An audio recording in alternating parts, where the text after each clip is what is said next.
This is Talking Left with Danielle and Shano.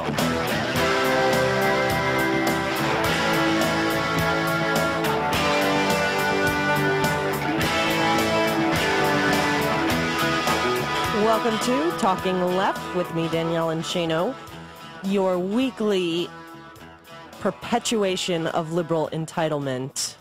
Spit it out. No skim milk liberals allowed. Indeed.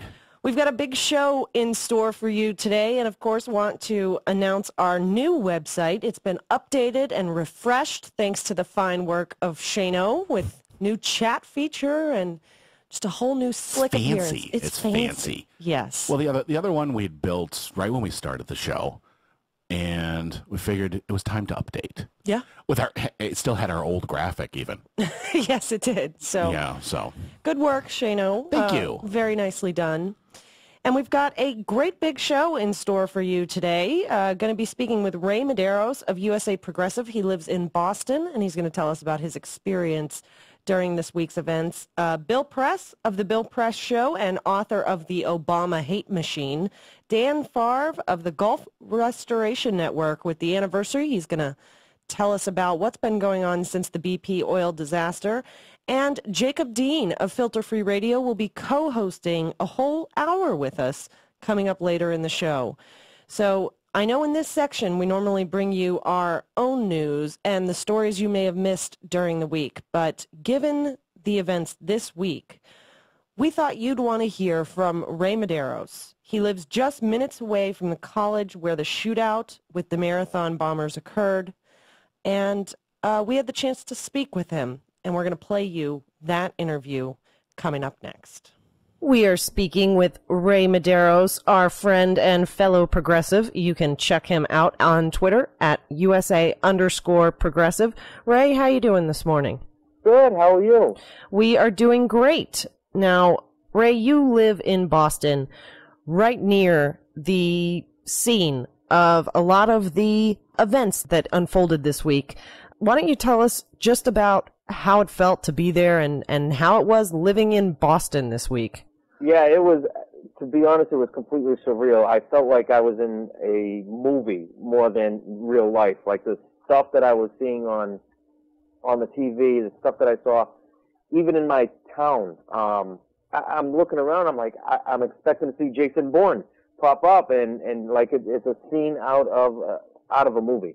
I live about a few minutes south of Boston. I live actually near New Bedford, Massachusetts, which, if you were paying attention to what was going on, the main area that they were looking for the suspect was in Watertown, which is in a suburb of Boston. There was another event that was happening just to the south of Boston, which is literally 2 miles up the street from my house, where 3 suspects were taken into custody by the FBI. And these 3 suspects are being reported that were, familiar to or friends with the suspect number 2. I can't even pronounce the guy's name. Yeah, me neither. I don't want to attempt it, to be honest with you. But in my neighborhood, we had 2 Blackhawks, or what were reported as Blackhawks, coming down and landing in UMass Dartmouth campus area.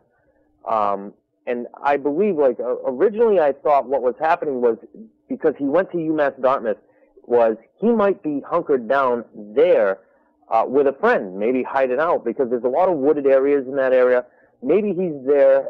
Maybe that's why they're converging. Like, we had trucks and FBI trucks. We had everybody coming down that road to UMass Dartmouth. And really, when I was listening to the news and watching what's going on, having friends in the police force in the area, they weren't saying much. They were pretty much saying, yeah, we're just standing around, we're just waiting. We haven't found anything.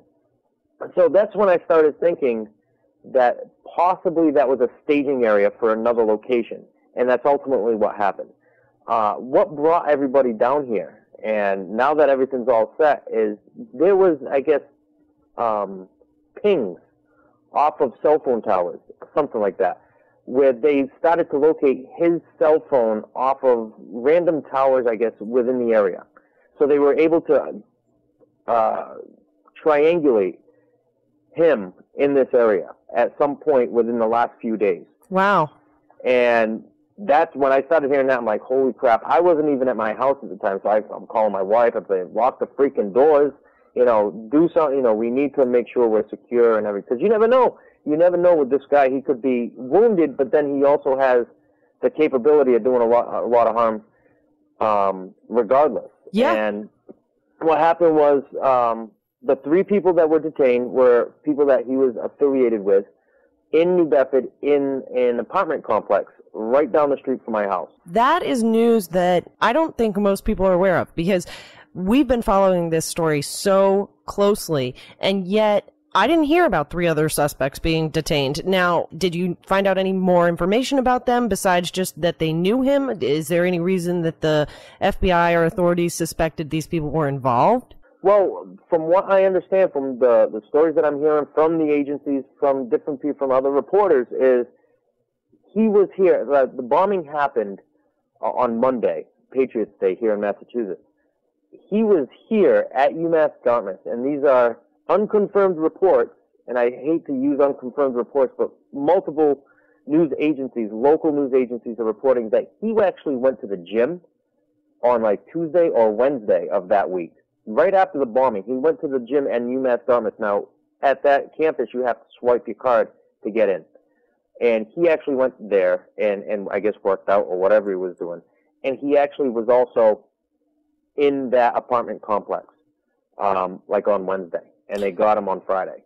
So he was here locally 2 miles away from my house 2 days before. So they were looking for other evidence, whether it be explosives, whether it be other plans to do other damage, other maybe affiliates that would actually carry out other terrorist attacks in this area. And they did. I mean, they found many pipe bombs and other explosives in Watertown and surrounding areas, and that's what they were concerned of in this area. They were concerned that he is going to hunker down in an area where he's not known, facially, not known to be somebody who would do something like this, has a lot of friends, maybe even off campus, which it turns out that he did. So he had a lot of friends that were off campus, and that's where he would ultimately end up hiding out. And that's what a lot of people were concerned about. And that's exactly what happened those 2 days. Actually, it was right before, if I remember correctly, was it Wednesday that the FBI displayed his picture and his brother? Was it around Wednesday? I think it was Wednesday or Thursday. And that's exactly what happened. He came down when they haven't discovered who he was or released it to the public. He came back down to where he was known as a friendly person, as somebody who wouldn't harm, a fly, somebody who was active in school and had a lot of friends. And he felt safe here. He knew he wasn't safe in Boston. Right. So he came back here. Now, just to remind everybody, we're speaking with Ray Mederios. He lives in Boston. He's a personal friend of ours. You can check him out on Twitter at USA_progressive. At any time, Ray, were you close enough to hear actual firefights, or, were you close enough to witness this going on? And what was the mood like for you and maybe your neighbors or friends during this whole week, and just feeling like you guys were right at the center of such an ongoing, scary investigation? Yeah, we never heard any gunfire, thank God. But in my area, in my town, we were just a big cheerleader for the city of Boston. We weren't scared until, we weren't, even when we found out that, we saw these Blackhawks flying over our house, and we weren't scared. We were concerned. We took the precautions, locked the doors, just looked out for people, suspicious people. But ultimately, we just said, they're going to get him, because we have the utmost faith in our law enforcement community. Yeah. Now, Dartmouth, New Bedford, the surrounding communities in southeastern Mass, which is where the three people were detained, his friends, they were never it was never locked down like Boston, like the city of Boston was. Specific streets were, they were blocked off. People couldn't come in. They couldn't come out. But in Boston, that's where it was all going down. That's where they found him, in Watertown. Around here, it was basically a staging area to hopefully get more information. Maybe if for some freak reason that he still was in New Bedford, that the UMass Dartmouth campus was a staging area for the FBI, for the National Guard, for the Dartmouth and New Bedford police to actually go in and take him out in that apartment complex where they found 3 of his friends. Were you surprised? Was the neighborhood, your friends and family, surprised that the police were able to apprehend these suspects so quickly and really, I think, do an amazing job at figuring out who they believe did this and figuring out where they were in such, I mean, this was 1 week. Right. Was that surprising to you guys? No, not at all. We knew for a fact that our police officers, the FBI around here, they are so in tune with the neighborhoods, they're so in tune with what's going on, and we knew that they had the tools to do it. We knew that they were going to get them. It was just a matter of time. What was kind of gut-wrenching was, like, how long was it going to take? Yeah. That day where the manhunt started. Prior to that, there was no concern whatsoever whether or not we were going to find this guy. We knew the political leaders of this area, Governor Deval Patrick, Mayor Menino, they took extreme measures, shutting down an entire metropolitan city, the capital of Massachusetts, shut it down. And the people of the city of Boston said, yeah, you know what? I'm going to do my part, and I'm not going to go out. I'm going to make sure that they catch this guy. It wasn't an order by the governor. He just suggested it. Guys, Right. Stay home. You stay home, let us do our job. We're going to get this guy. We're going to keep you guys safe. Right. And the entire city of Boston said, you know what? You're absolutely right. I'm going to stay home. You're going to do your job. And within 24 hours of that manhunt, or I believe it was even less than that, from when the firefight at night, around midnight on Thursday, just before midnight on Thursday till maybe 8 o'clock? 8 o'clock at night? Yeah, 8, 9 o'clock, I think, Yeah. Eastern time, yeah. Yeah, so 8, 9 o'clock Eastern time from, maybe 11:30 on Thursday, 11:30 Eastern time on Thursday, they got the guy. Yeah. And that's because we have a lot of respect for our officers, for our public safety officials. We have a lot of respect and give them the tools that they need to get the job done. Now, That's the whole thing. The difference, I guess, between kind of demeaning them and then supporting them, and we utmost support our public safety officials. Now, how has the mood changed in Boston since this suspect has been apprehended? Is there a major party going on in Boston? There is a major elation. People are celebrating today. The Red Sox game. They played a Red Sox game today, and they had one of the most emotional ceremonies prior to the game. People that I never seen cry were saying that they were crying. The elation, the celebration that these people are feeling right now. Think about this. You are locked in your house, an entire city, locked in their house for 24 hours, not knowing if this guy's going to come into your backyard. And now everything's fine. Everything's right back to normal. Well, I think it also, after such a tragedy and people really hurting for the people involved in the incident, nobody's celebrating what happened on Monday. Nobody's celebrating what happened at the event, but the celebrating of justice. Right, and celebrating fine police work and Americans coming together to support one another. And I think that's worthy of being celebrated. What do you say to people who criticize the mayor and authorities for locking down the city?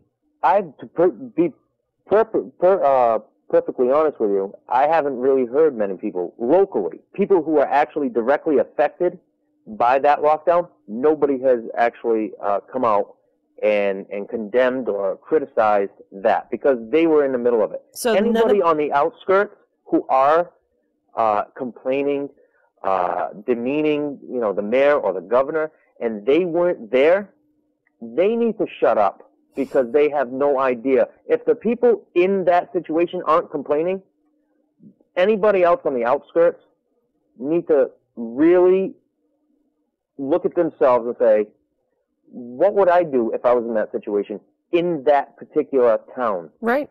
In Watertown. It really, that really aggravates me, because those people they're mouthing off, and they're just doing it to score political points. And at this point in time in the city of Boston, there was no Republicans, no Democrats, no progressives, no conservatives. And I know for a fact that there are many Republicans who are cheering on the President of the United States when he was here, who are cheering on the mayor of Boston, Mayor Menino, and Governor Deval Patrick, cheering all of them on, because they know that they had their best interests at hand. Well, nobody says it like you do, Ray, and that's one of the reasons we love you. Thank you so much for taking time with us and sharing your experience on such an insane week. Enjoy the party in Boston. Oh, absolutely. I plan on it. Thanks so much. Thank you. That was our interview with Ray Mederios. You can follow him on Twitter at USA_progressive. It was great speaking with Ray, and the nation as a whole is experiencing a collective sigh of relief. Of course, law enforcement now is looking at how wide this is, because they're not going to breathe until they know it's contained. And then it's going to turn into motive. Yes. We're all asking why, and we're going to talk a lot about that today. Yes, we are. So you're listening to Talking Left with me, Danielle and Shano. Thank you wherever you're checking us out. We Act Radio, SoFloRadio.com, or checking out the podcast over at TalkingLeft.com. We will be right back in just a few minutes with more, so stick around. Whoa! Awesome! Totally awesome! All right! It's Talking Left with Danielle and Shano.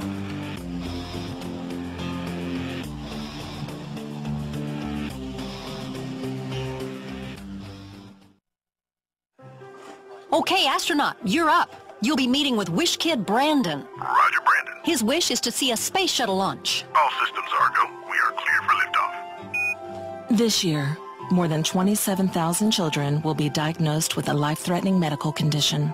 And Cowboy? Yes, ma'am. You'll be meeting with Shayla at a dude ranch in San Antonio. Let's saddle up. Some will miss school, some will miss time with their family and friends. Princess, are you here? Oh, yes. Thank you so much for rescuing me from that evil witch. Juliana wishes for a princess-themed room makeover. That sounds magical. But with your help, the Make-A-Wish Foundation can lift their spirits and give them a special kind of hope. Pirate! Yar! You're up for Isaac's wish. Aye, aye, Captain. The wishes of thousands of children are waiting to come true. You can help make my wish happen. Visit wish.org today. My name is Joe Thompson. I'm 29 years old and I have a career that I love as a systems analyst. Career. It still sounds cool to say that word. I never could have gotten on this path without a college degree. And if the college me were here, he'd tell you. I never would have gotten to college without Big Brothers Big Sisters. I could have ended up anywhere, on the streets even. But college? Joe Thompson? Not likely. My big brother helped me out. He taught me I could do anything, at a time when a lot of people were saying just the opposite. And to a 7-year-old, that means a lot. My big brother's name is Phil. And Phil is the reason that this 7-year-old grows up to be a systems analyst. Whether you donate money or time, you're helping Big Brothers Big Sisters help a child. And that can last a lifetime. Start something today at bigbrothersbigsisters.org. Brought to you by Big Brothers Big Sisters and the Ad Council. Hi, this is Brad Friedman, your friendly citizen investigative blogger, journalist, troublemaker, muckraker, and all-around swell fellow from bradblog.com. Join me for the Bradcast every Wednesday from 3 to 4 p.m. 1 hour of troublemaking and muckraking ripped from the pages of bradblog.com and sometimes from the dark recesses of my mind. We'll have investigative interviews with newsmakers, we'll call out the liars, frauds, and phonies, and we'll even give kudos to the good guys if we can find any. Stories you won't hear anywhere else. We'll report on politics, elections, election reform, mainstream corporate media failure, media reform, global warming denialism, and everything before, during, and after. Join me for the Bradcast every Wednesday, now a full hour, 3 to 4 p.m., right here on Pacifica Radio's KPFK, and coast to coast and around the globe on kpfk.org.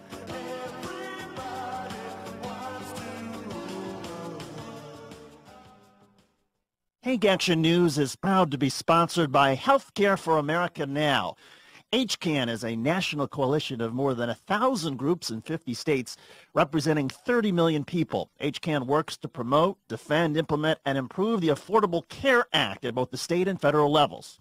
They also try to protect Medicare and Medicaid, increase corporate accountability, and confront forces that seek to take away critical services.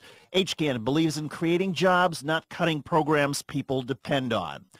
HCAN runs comprehensive issue campaigns that mobilize people at the grassroots and define the public debate. HCAN is fighting to protect, implement, and improve the new health care law through national and state-based legislative and regulatory campaigns built on grassroots action, public education, communications, policy analysis, and groundbreaking research.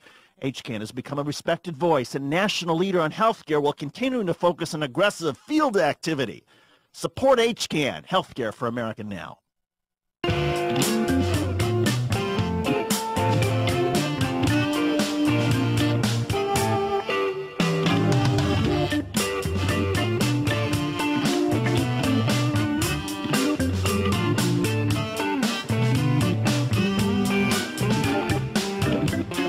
You're listening to Talking Left with Danielle and Shano.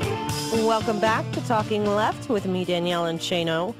So the events this week in Boston, a horrible event. The nation was captured and just attached to their TVs, their radios, their computers for an entire week watching these events unfold. Us included. Yes. Big time. And I can't help but wonder how long it will be, how long it will take the right to politicize this event. And it turns out they have already. They already have. Now, in all fairness, there are some on the left who have as well. Yes. And I think we should call them out equally. You know, before we have any information whatsoever, it was disheartening to go over. And of course, I shouldn't go there, you know, to different types of message boards and things like that.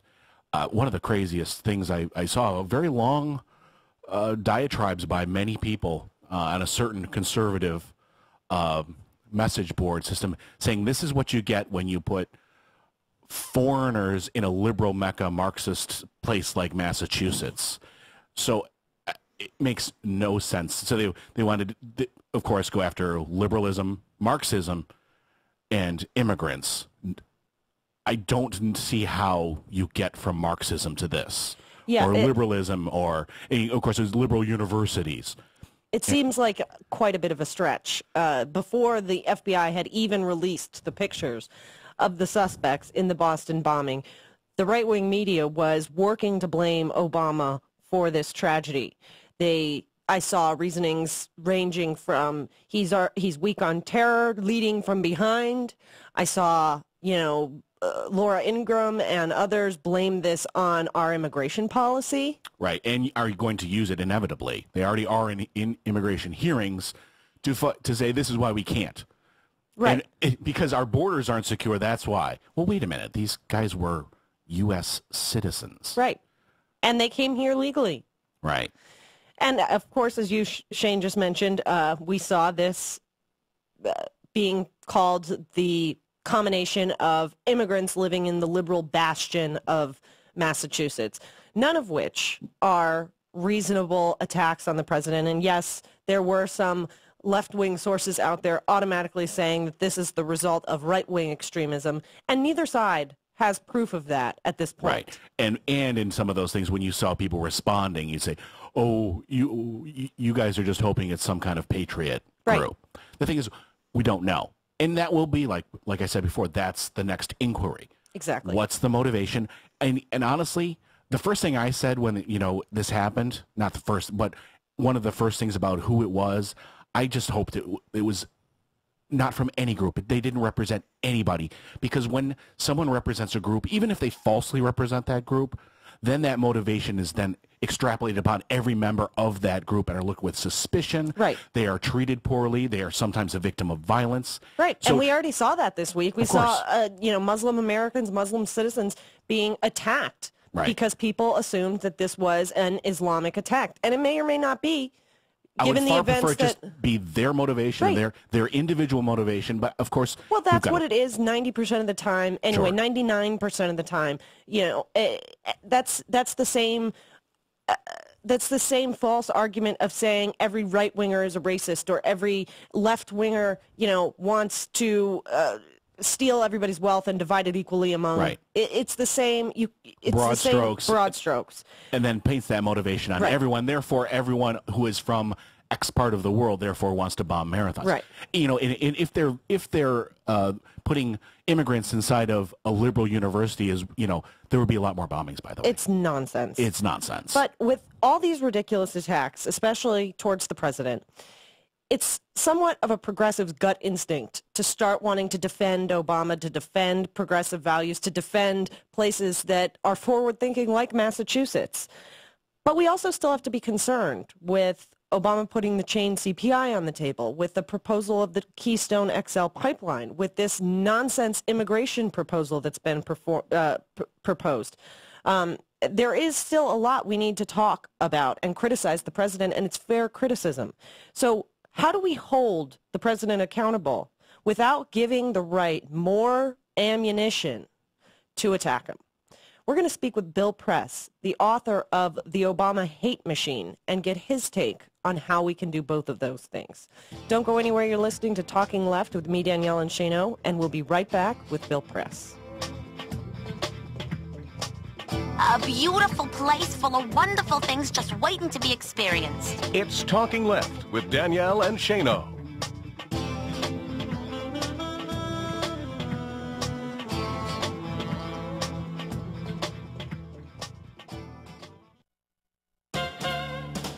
There's a secret cosmic door that connects the parallel universes of Washington and Wall Street.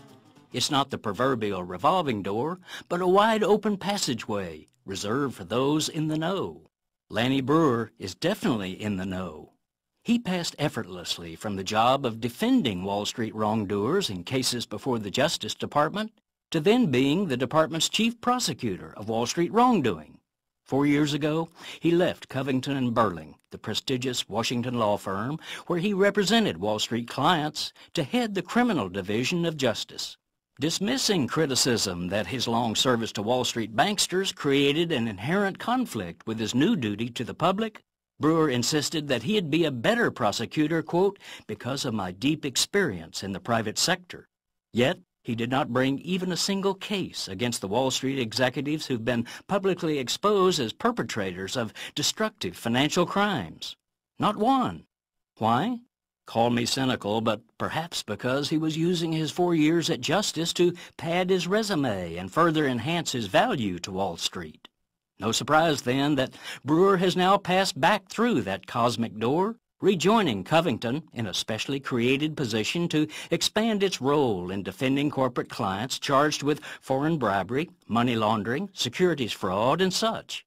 I'm a zealous advocate, said the guy who studiously refrained from being a zealous prosecutor. I look forward to being a zealous advocate for our clients again, he added. This is Jim Hightower saying, sheesh, couldn't he at least pretend to have some ethics? Instead, Lanny was relieved to be back on Wall Street's side. It's my professional home, he confessed. Oh, did I mention that Lanny's starting salary at Covington will be $4 million a year? If you like these feisty pops of populism that Hightower zings out on the airwaves, check out the Hightower Lowdown. Jim's monthly newsletter provides the in-depth lowdown on what the greed heads of Wall Street and the boneheads of Washington are doing to us behind the scenes. With Hightower's saucy Texas humor and truth-telling populist perspective, the lowdown literally can lift you up. And get this, you can have the lowdown delivered to your mailbox or email each month for only $15 a year. Yes, 12 issues, only $15. Check it out. hightowerlowdown.org. You're listening to WIN, the Workers' Independent News Service. I'm Jesse Russell. 7 Florida teachers are suing the state over a 2011 law that they allege is violating their constitutional right to due process and equal protections. The complaint claims that by eliminating tenure for new teachers, but not for older teachers, it creates an unequal class system in the schools. Additionally, under the law, job performance is gauged partially by standardized tests, and those tests can include information that teachers didn't teach in the class. For example, the standardized test could include testing on math topics that the teacher being judged hasn't taught in her classroom. The Florida Education Association also joined the lawsuit, which was filed Tuesday in Gainesville Federal Court. The AFL-CIO is substantially expanding its non-union worker program. Doug Cunningham reports. Working America, the AFL-CIO community affiliate consisting of non-union workers, is expanding to all 50 states in the U.S. AFL-CIO President Rich Trumka told The Nation magazine that Working America has recruited more than 3 million people who aren't in unions to join the labor movement. Working America Executive Director Karen Nussbaum says the expansion into all 50 states will also mean beginning to organize in workplaces. Working America plans to double its number of state chapters over 3 years, with the goal of having chapters in every state by 2018. Nussbaum told The Nation magazine she wants to give workers the tools they need to get into motion at the workplace and in communities. She said labor leaders have told her they need Working America in every state. Working America is supported financially by the AFL-CIO, but the organization is working on economic self-sufficiency as it expands the number of chapters around the country. More Republic Allied Waste workers have gone on strike, charging the company with unfair labor practices. Workers in Memphis and Millington, Tennessee, stopped collecting recycling, alleging that Republic unilaterally cut wages without negotiating with the union representing those workers. According to the Teamsters, some workers saw their paychecks slashed by upwards of $200. The strike follows workers in Georgia walking off the job Monday, alleging that Republic has refused to bargain fairly over a contract. Additionally, workers in Youngstown began an unfair labor practice strike on March 27th. Republic workers in other areas of the country have also stopped work in solidarity with those currently making the unfair labor practice charges. Strikes have been reported in Washington State, Arkansas, Mississippi, and Indiana. Workers Independent News puts workers and their unions on the national radio news airwaves every day. To help keep labor's voice on the air, go to laborradio.org. You've been listening to WIN, the Workers Independent News. For more information, visit laborradio.org. Confessions of a Potentially Perfect Parent, brought to you by adoptuskids.org. I don't know how to talk like a parent. Don't make me come back there. You see what I mean? It's pretty awful. Try it again. Don't make me come back there. Now that's pretty good. That one kind of sounded like my dad. Weird. You don't have to be perfect to be a perfect parent. There are thousands of teens in foster care who would love to put up with you. Call 1-888-200-4005 or visit adoptuskids.org for more information. A message from the U.S. Department of Health and Human Services, Adopt Us Kids, and the Ad Council.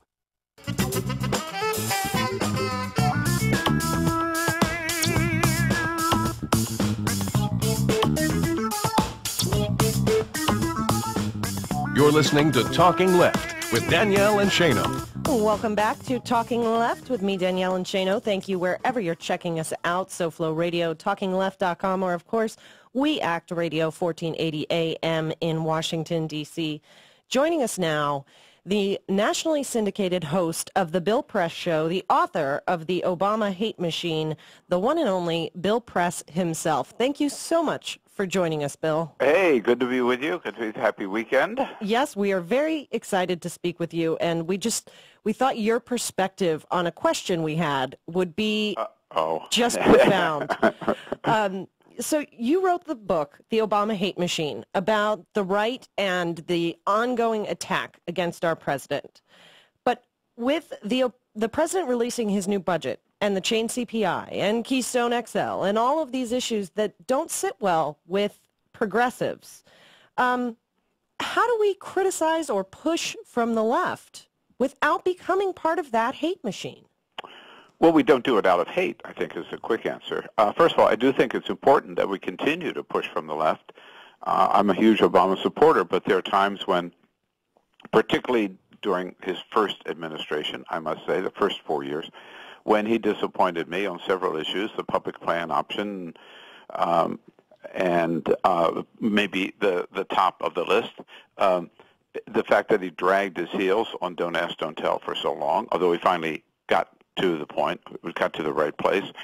The fact that it took him so long on marriage equality, and you could go down the list. I think the good things he did far outweighed them, but he just didn't show enough fight. It just popped into my head on the gun issue. I mean, he was silent on that issue during his first 4 years. And so I think it's important. I certainly did kept the pressure on him during that time and said, Mr. President, this is not what we expected.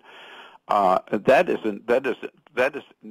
fair, and that's important. That's nothing close to what we saw from the Koch brothers machine, which I write about, where they deliberately went after Obama, not on his policies, but on his person, on the color of his skin, on his alleged Muslim faith, on everything. It was all a series of personal, ugly, vicious personal attacks that I think have no place in American politics.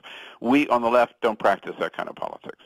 Well, I could not have explained that better, and it's amazing that you touched right on my own personal sentiment, in that I'm very proud of a lot of the work the president has done. Absolutely. But I feel like we need to keep pushing and make him more progressive.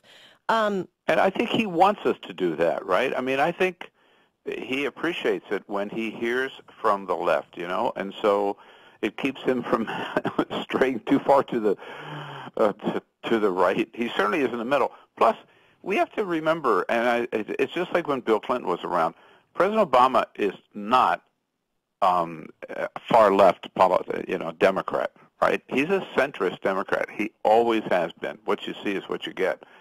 So I think we sometimes project our liberalism on him, right? Yeah. And that's a mistake. Yeah, so. That was actually going to be one of my questions for you, is a lot of these, it just proves your brilliance. A lot of progressives that take issue with him say that he broke campaign promises, that he let us down from what he told us during the campaign. But my opinion is that we hadn't had a truly progressive president in a decade. We hadn't had somebody that we felt represented us in a long time. So it was very easy to project our ideals onto Obama, especially with how well and how powerful he spoke. Do you agree with that? Yes, absolutely. Now take one good example. Look at Afghanistan. I mean, the surge in Afghanistan and the fact that we're still there, and he didn't do what Dennis Kucinich said, and that is, don't take 5 years to bring them troops. Just get them out tomorrow, right? But if you go back and look what Obama said during the campaign, he said Iraq is the bad war, Afghanistan's the good war. I mean, I'm paraphrasing. Right. But he said you could never justify one, but you could justify the other. And so he was very clear. He wasn't going to turn around and rush out of Afghanistan. He was going to try to make that work. But look, then, this is not a cop-out at all, but then you have to look at what is the option, And this group there is no option. This group of Republicans we have today are so far off track on every issue that we care about. I mean, they're worse than they were 10 years ago or 5 years ago, so far to the right. I mean, I think they want to destroy this country. And so you got to put that in the equation as well. Yeah. I mean, how much progressives, everybody likes to say that getting Democrats or progressives together is kind of like herding cats. We all have our own issues that we tend to focus in on and fight strongly for, and feel like the other issues maybe should be put aside until our issue is solved.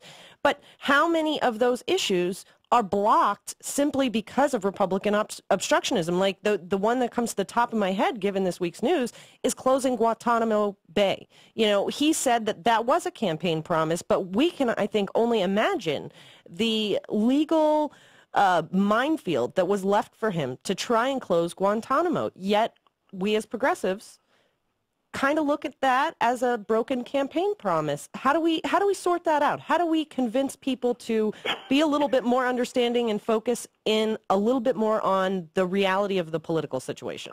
Well, first of all, excellent point. I do think you have to take the entire field of political operations, if you will, right, and not just focus on one single issue, no matter how important that issue is. And Guantanamo is a very important issue for me. I think it is just a national disgrace. A, that it exists, and B, that it's still open, right? And I can tell you, I know this was the president's will to close it. He, at one time, was a foolish pledge to close it within a year.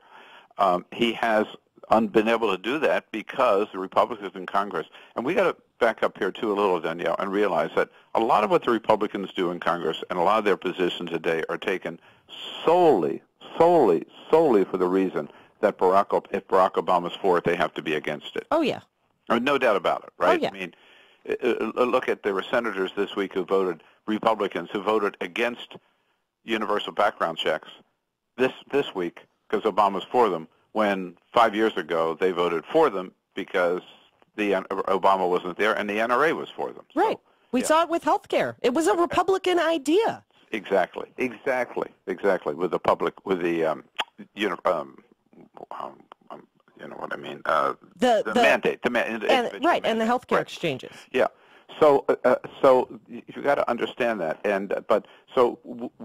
the Congress, when President Obama went to them and said we want to close Guantanamo, they threw every possible roadblock up with legislation refusing to let those prisoners released from Guantanamo come to American soil to be tried. And without that, what are you going to do with them? So the only alternative is the president has released, I forget the count, but a big number of prisoners from Guantanamo are no longer there because they've been processed there and released. But still, it's a cancer on the American body politics, I think, and the president is still determined to work with Congress to try to get the authority he needs to close it. And I certainly, for one, hope that they somehow come to their senses and work with them. Just to remind everybody, we're speaking with Bill Press, host of The Bill Press Show. If you don't know where to find it, you've been under a rock, and you're listening to the wrong show right now. Of course, you can check it out at BillPressShow.com. With progressives, you know, again, we're herding cats, but is it possible at all to unite progressives, to unite Democrats behind this president and start really working together to push him towards our progressive issues? Well, I think so. I mean, I think there's a lot of good stuff going on on many fronts. By the way, I think let's take one that's going to be coming to the president and one I'm nervous about, the Keystone Pipeline. Right? Yeah. He's getting a lot of pressure from progressives on that, and I think the opposition is, starting with the Sierra Club and other groups, are very well organized, and they've been very effective. That pipeline that they surrounded the White House with was one of the best things that I've seen, you know, in my years in politics. So I think, yes, I do think we can unite on that. We can unite against the chained CPI, which I don't think is going to happen because I don't think the Republicans will ever agree to the revenue enhancement the president wants, closing the tax loopholes. But I don't think the president should have put it in his budget either. I agree. Yeah, and you know, the fact that we are Democrats does mean one thing: we are never going to, and that's why I'm proud to be a Democrat.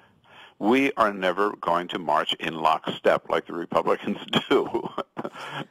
So you can't expect to get 100% from progressives, right? Yeah, but I think we're smart enough to walk and chew gum at the same time. I think we can solve more than one issue. That's my my personal belief, and we need to believe that as a party. Yes, and we can disagree on some issues, I think, and tolerate disagreement on some issues. I mean, look at Bob Casey, right, from Pennsylvania. He's much more of a conservative Democrat than I would want, particularly on the issue of choice. But he's a good man, and he's a good vote on 95% of what we want, right? So let's not become the Tea Party, right, and feel we have to primary people like that because they're not 100%. Yeah, and you know, that centrist, at least for that district, is what allows Democrats like that to become elected. Damn right. And I'd rather have him there than, God forbid, right? Who might be there, right? Yeah. Absolutely. Like, we need a more Rand Pauls and people like him in office. So, Bill Press, you understand this issue much better than many people out there. What is the best thing people can do to really push the president, to push the administration and Congress forward on the issues they support instead of spending so much time focusing on the negatives? How do we promote the positives and push our issues? Well, there are many ways. I have to tell you, I think first of all, let's assert what a lot of people may not realize is it does make a difference, right? Still, in this age of big checks and big money and big media, individual voices still can unite and be heard and make a difference. The Newtown families did not get the final vote on background checks, but they certainly made a difference walking the halls of Congress and staring those people in the eyes, right? Yeah. So I think and I'll see one other thing. So putting pressure on these people, keeping the pressure on, letting them hear from us, holding their feet to the fire. That is our job as progressives. Meaning our friends' feet to the fire, right? And also keeping the pressure on members of the other side to let them know, we are there, we vote, we are all over the country, we are in red states as well as blue states, and we're watching them, and they're going to have to pay the price.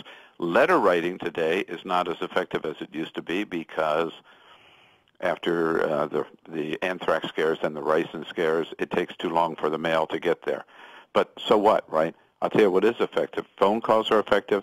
Visits to district offices where you can get in, unlike the United States Capitol, are very effective. That's why, like the Keystone Pipeline people have organized things in front of senators' offices out around the country. Very effective. And email and blogs and tweets and all that are very effective.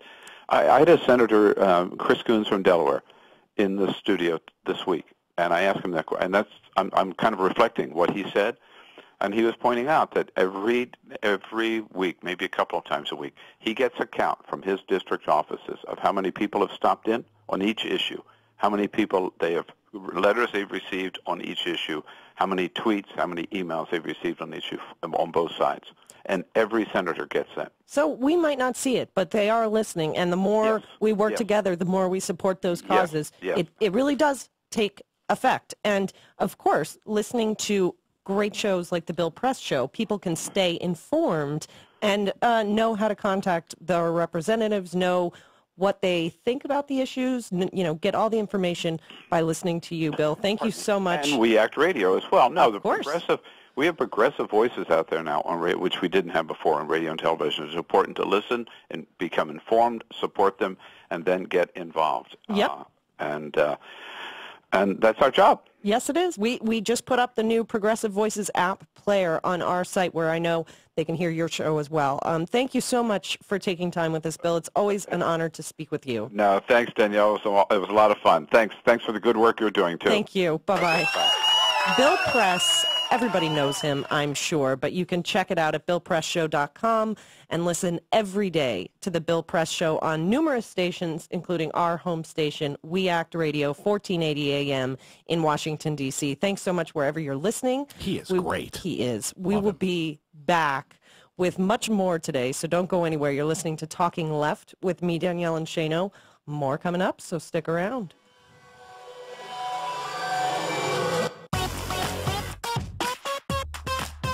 See, that wasn't so bad, was it? Ooh, I gotta say, that was fantastic. It's Talking Left with Danielle and Shano.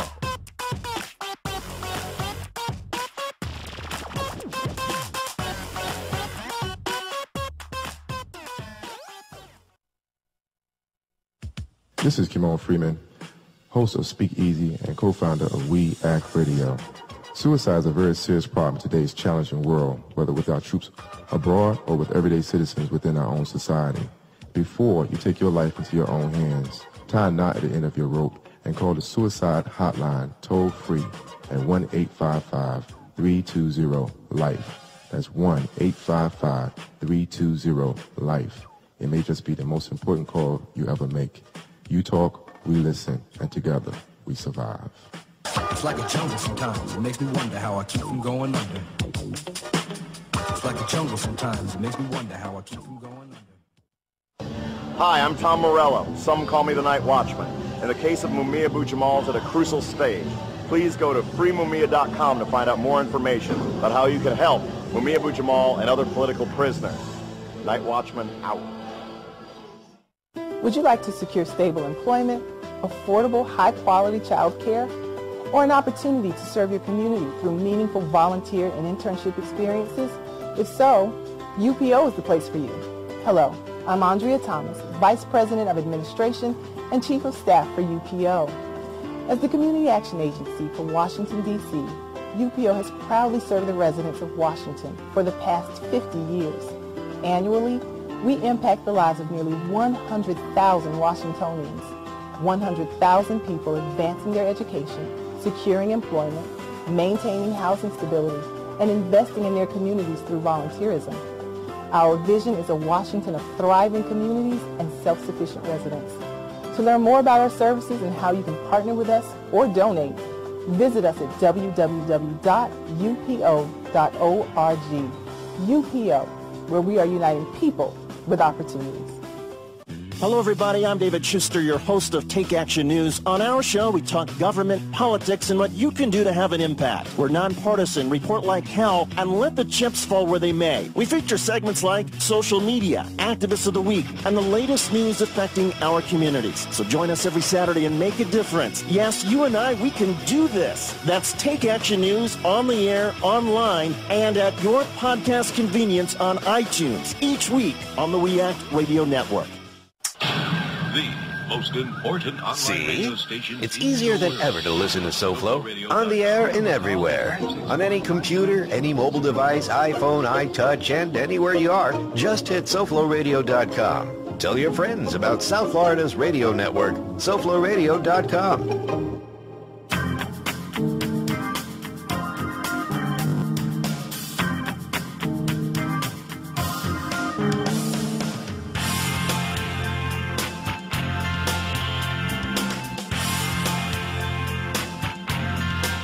You're listening to Talking Left with Danielle and Shano. Welcome back to Talking Left with me, Danielle and Shano. Thanks again to Bill Press for joining us. Really awesome to speak with him. And, you know, we focused a lot in that interview about things to criticize President Obama about. And so I think it's only fair if we also mention the things we should applaud him for. This week, a House committee approved CISPA, the Cyber Internet Security Protection Act, I think it's called. I probably have that wrong. But they're going to look at all your junk online. Yeah. They did so while removing 4 key provisions that were meant to protect our privacy. Those provisions essentially took away blanket immunity for companies that shared your information or were irresponsible with your information. They provided some additional protection. Granted, many of us out there would probably not like CISPA to be passed at all, but those key provisions were what protected us in that bill. The White House, in response to the passing of CISPA without those amendments. In the House, not the Senate. Right. Has threatened an official veto. Now, the president did this back in January as well, and just mentioned it, threatened it verbally. But in response to the House passing this bill, he has written a formal veto response. The statement reads, quote, "Citizens have a right to know that corporations will be held accountable and not granted immunity for failing to safeguard personal information adequately." You know, we have plenty of things to demand more of from our president. We have plenty of things to criticize him about, and we have plenty of issues that split progressives and split Democrats and make it difficult sometimes for us to work together. But this issue is so important that it not only unites progressives and Democrats, it brings in libertarians and some Republicans too who say, hey, I don't want to be spied on, and I have a right to use my computer at home without the fear that someone else is watching. And for once, or maybe more than once, but this time specifically, the president has stood up for us. The president has stood up for the American people and stood up for Fourth Amendment rights. And we need to be applauding that. And we are right now. Right. But with In fact, we are applauding you right now. With all the news going on, this kind of slipped under the radar this week and didn't get much attention. And while we are so quick to criticize, and sometimes rightfully so, we need to, you know. Perhaps we should throw out the word criticize and change it to encourage to be better. I like that. Or, encourage to be more progressive. Or criticize is so negative. And I think that whole conversation with Bill was, it's right to push.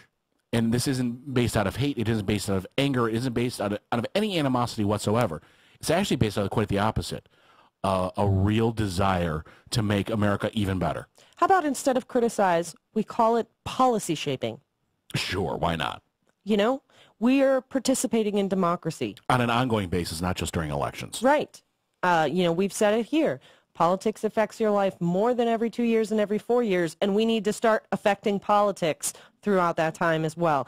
This is one time where we should be saying, hey, good job. Do more stuff like this. And we should thank the EFF, Electronic Frontier Foundation, who've put a lot of pressure. Yes, and the ACLU. ACLU.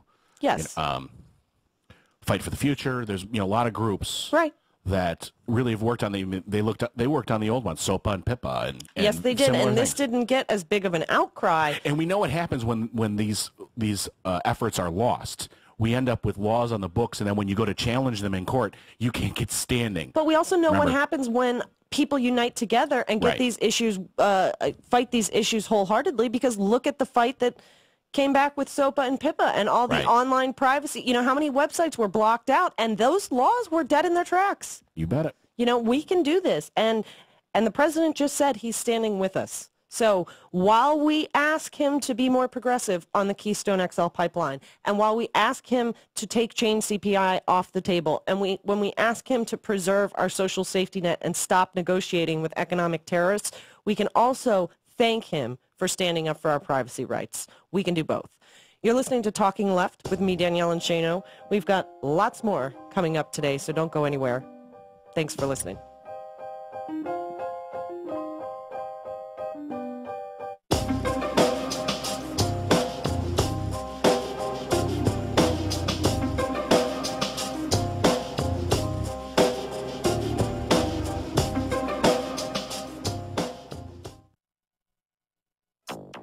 It's Tuesday, April 16, 2013. Because of the urgency of this issue, we have agreed to engage in a new bilateral dialogue. U.S. inks climate agreements with China and Japan. Another oil company calls it quits in the Arctic. California sets wind energy record. Score one for the underdogs. Inside Climate News wins a Pulitzer. Plus, this is another good place for the snails to, oh my goodness. Ew. Florida invaded by giant slimy snails. All of that and more straight ahead. From BradBlog.com, I'm Brad Friedman. And I'm Desi Doyen. Stand by for 6 minutes of independent green news, politics, analysis, and snarky comments. But I love the Earth. If you ask me, it is the greatest planet in the world. And that's about as snarky as I feel like being today. This is your Green News Report.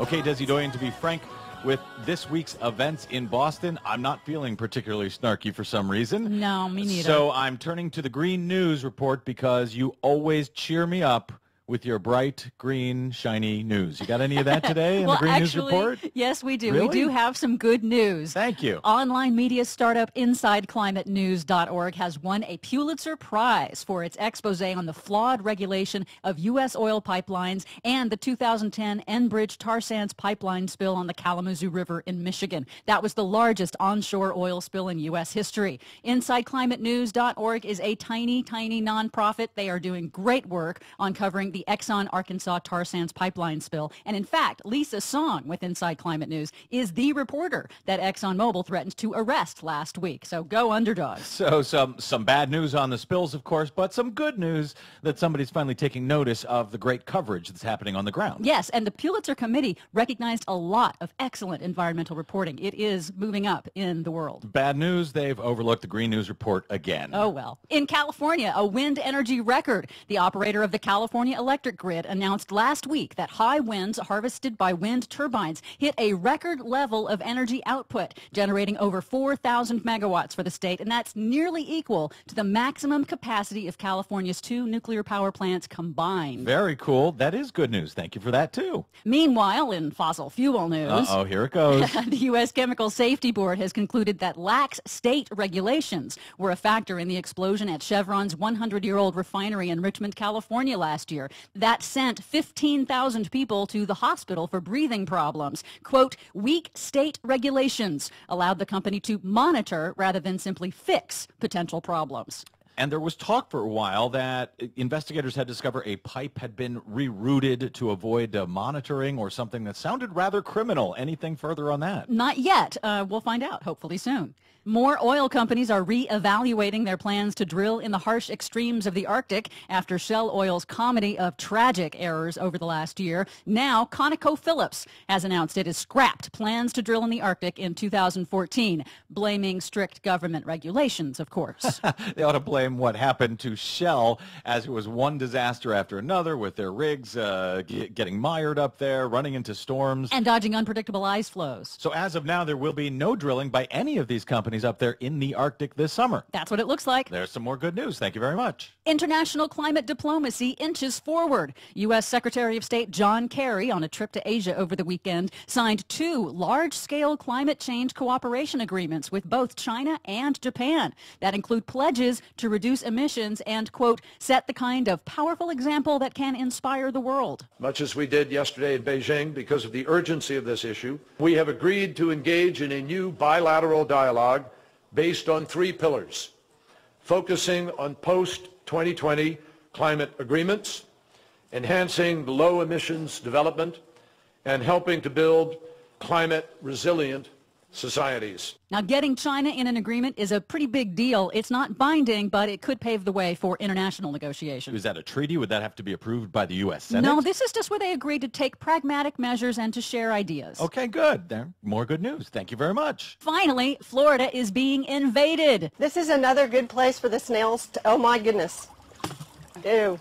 By giant African land snails. They are huge, as big as a rat, and they eat almost everything, including the stucco and plaster on your house, says this inspector for Florida's Department of Agriculture. They like to eat the stucco off the sides of the houses because it contains calcium, and the calcium helps to build their shells. Over 117,000 have been caught in just 2 years since they were first discovered in Miami. The Department of Agriculture's Mark Fagan warns they have to be stopped before they spread to Florida's agriculture region. Stopped and sautéed with butter and garlic. Sounds delicious. But you can't eat them. What? They have a parasite. Now you tell me. There goes the good news. Icky. Well, for more of that mostly good news, check out our website at greennews.bradblog.com. Remember, you can download our broadcast anytime via iTunes or the Stitcher or TuneIn radio apps. You can also find us and like us on the Facebook and follow us 24/7 on the Twitters at Green News Report. From bradblog.com, I'm Brad Friedman. And I'm Desi Doyen. And this has been your Good News Green News Report. In every life we have some trouble, but when you worry you make it double. Don't worry, be happy. Don't worry, be happy now.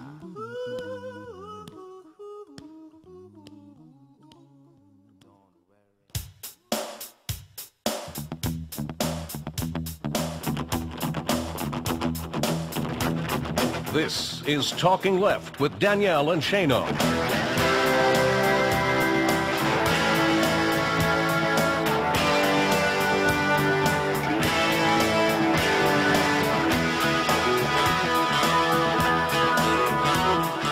Welcome back to Talking the Left with me, Danielle and Shano. Thank you wherever you are checking us out. SoFlo Radio, TalkingLeft.com, or, of course, our home sweet home, We Act Radio, 1480 AM, WPWC in Washington, D.C. I imagine many of us were tuned into the news this week. There's been so much going on. Poisonous letters sent to Senator Roger Wicker and Do we know that they actually were poisonous? We know that they... Several additional tests have been confirmed. Because I hadn't heard, Yes. because so much of the news is about... So they were actually right, so they weren't just some kind of... At least the one sent to Castro- President Obama, I believe was, Okay. in fact, yes. Poisonous letters sent to elected officials that were discovered by security measures put in place at U.S. post offices. In Texas, as many as 40 people could be dead as a result of an explosion at a national fertilizer plant.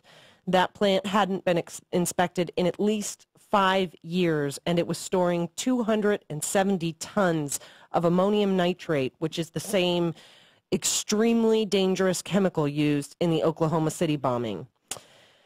That facility was even cited in 2006 for failing to obtain the proper permits, but was still allowed to continue operating.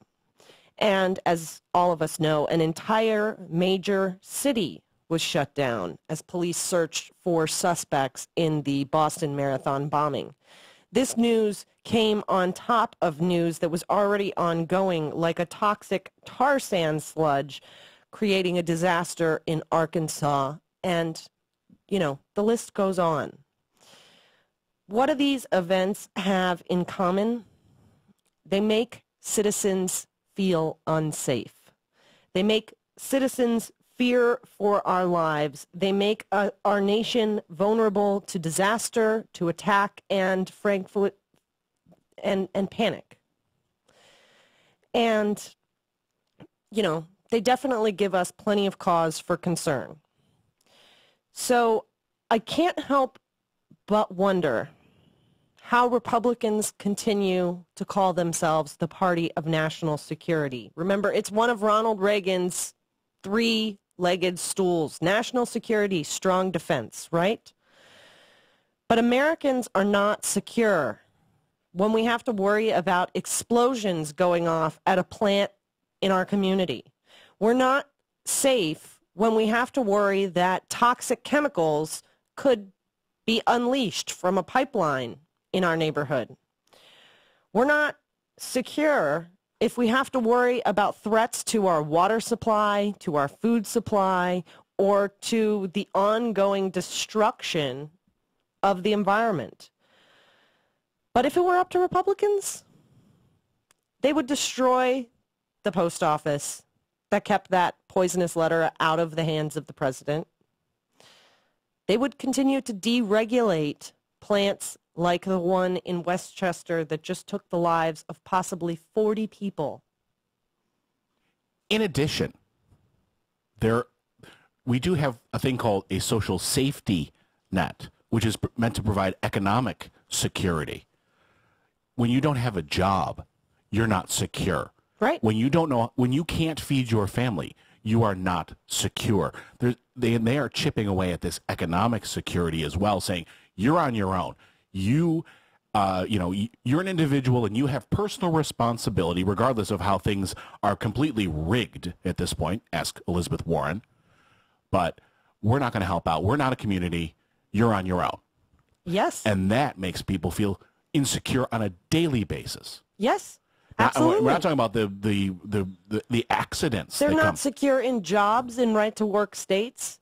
They're not secure in cities where state funding has been cut so badly that entire police forces are laid off.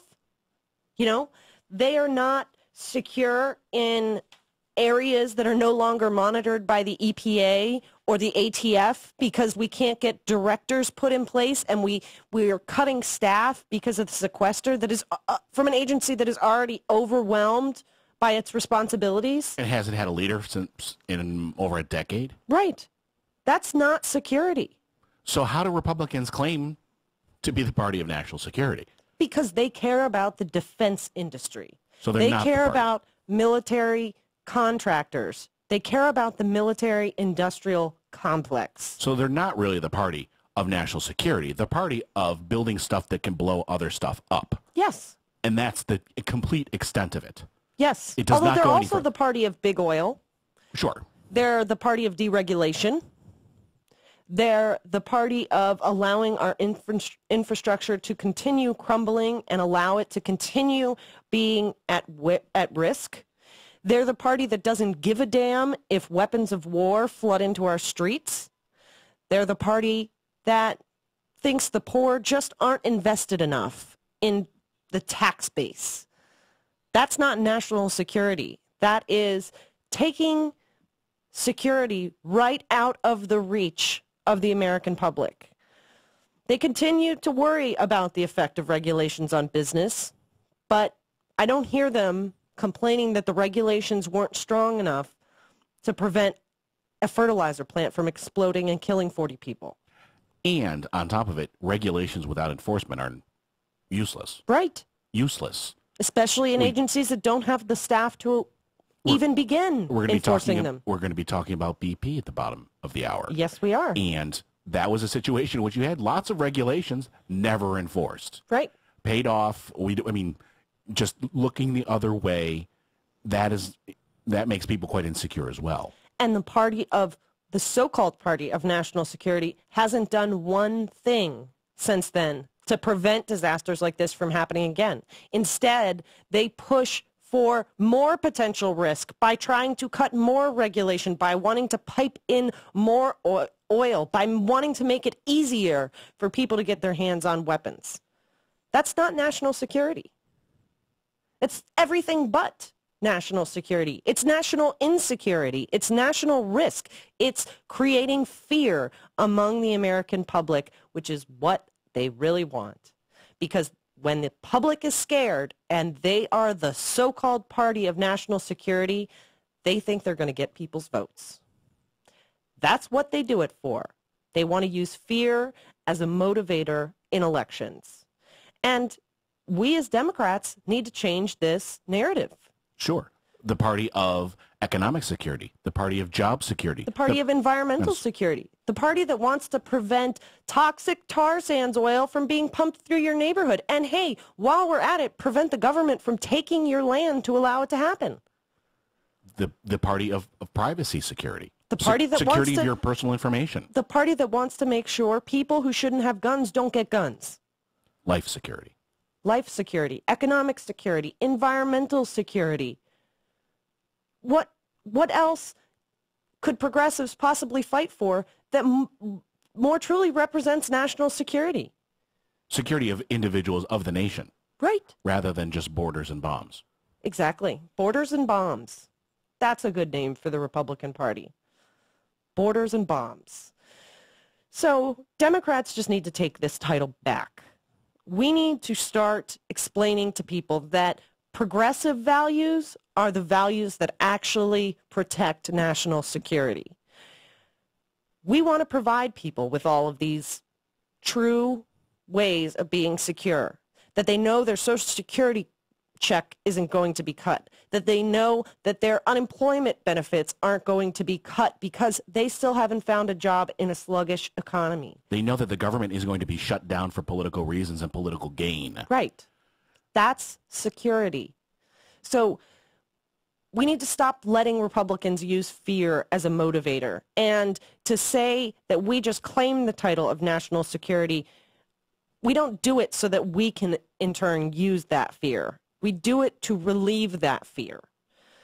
Republicans want to use fear as a motivator, but we need to use security as a motivator. Remind people of which values actually represent the things that make them secure. Secure in their bank accounts, secure when they're surfing the net, secure in knowing that the food you eat isn't laden with toxic chemicals, and hey, while we're at it, secure knowing that that plant down the street isn't going to blow up and destroy your house. It's not a hard stretch. It's not a hard sell. It's common sense. So let's take that title back. Let's remind voters that they are actually more secure voting for progressive values and that they don't have to be afraid they can participate in democracy and push for the values that promote real security. We're smart enough to also monitor terrorist activity and know when we should actually go into another country instead of starting illegal wars. We can do both. Progressives are that party. Republicans are not the party of national security. We are. And let's start reminding people of that. Do you agree, Shano? Indeed. Well said. That's why I was so quiet. When you're saying it so well, I just zip it. I just zip it. Zip it. Yeah. Well, you know. It actually comes down to redefining, or more broadly defining, or more accurately defining what national security really is. Right. National security does not mean that we just have hundreds of thousands of defense contractors ready at somebody's whim to go and blow something up. Right. That, in fact, makes me feel insecure, because when we piss off the world, sure, that's when I feel like risky things can happen. Absolutely. So I don't know how we convince, the voters in the red states of this. I don't know how we convince the people who think the government's coming to take my guns. But I think we can figure out a way to do it. And I think we need to let policy speak for itself. Sure. And perhaps if people felt more secure, and I'm talking about red state people who are very strong Second Amendment supporters, they're afraid of their government. Now, you have a party who says that government's terrible, they're constantly beating on government, they're running government poorly at the same time just to prove it. Drown it in a bathtub. And then you say, and by the way, your solution is a Second Amendment solution? I mean, it's self-creating. It's self-fulfilling on the right. Yeah. And it's difficult to take that mantle back, but it's possible. We can do it. Absolutely. We can do it. So, anyhow, there's my rant for today. You're listening to Talking Left with me, Danielle, and Shano. We can be the party of national security. I know we can, because we actually care about making people secure. So, don't go anywhere. You're listening to Talking Left, and we'll be right back with even more. So stick around. All the energies of government and business must be directed to increasing the national income, to putting more people into private jobs, to giving security and a feeling of security to all people in all walks of life.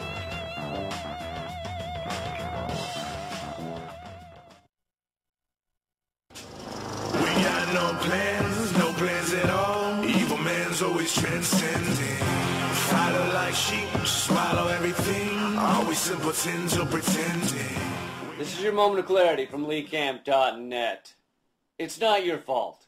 It's really not your fault. The United States, more than any other country, has this motto, this theme of personal responsibility, right? You often can't see it, but it's actually tattooed on the bald eagle's ass. Uncle Sam is pointing at you, saying, take responsibility. Pull yourself up by your bootstraps. Stand up on your own 2 feet. If you want your bush whacked, you gotta do it yourself. I don't think that's an expression, but it should be. Roughly 28 million Americans can't find work or have stopped looking altogether. And we're told to believe that there's something wrong with 28 million Americans? Are we to believe that there's something wrong with the millions upon millions of homeowners who went into foreclosure after being tricked and deluded, hustled and bamboozled into signing a subprime mortgage? Should we believe it's the fault of tens of thousands of Americans who were foreclosed upon illegally? And I guess we should believe it's the fault of the 60% of all bankrupt companies that went bankrupt due to healthcare bills.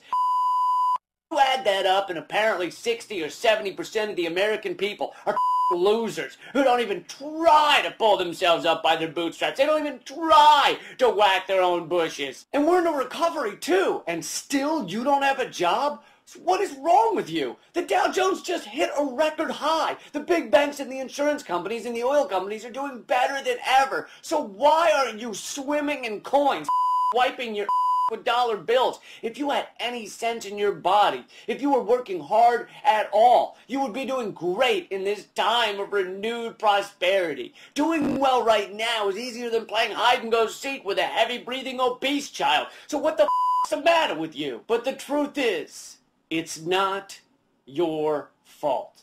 For the past 30 years, the wealthy elite have been gutting the system, making it harder and harder to make a living while they've enriched themselves beyond anyone's wildest dreams. There are people who dream of naked leprechauns dancing in chocolate fountains while unicorns, who could not dream of the amount of wealth amassed in the top 0.1%. But here's the key to the success of their heist. In order to stop you from pointing the finger at them, they had to come up with a myth, an idea, a motto that anyone who is struggling is doing so because they lack either motivation or personal responsibility. Personal responsibility is a code that really means blame yourselves so that the country doesn't stop to think about how the system is, how rigged unfettered capitalism is, and then justifiably, logically, and rationally blame the ass-faced killers, the millionaire tax-avoiding, greed-snorting, government-extorting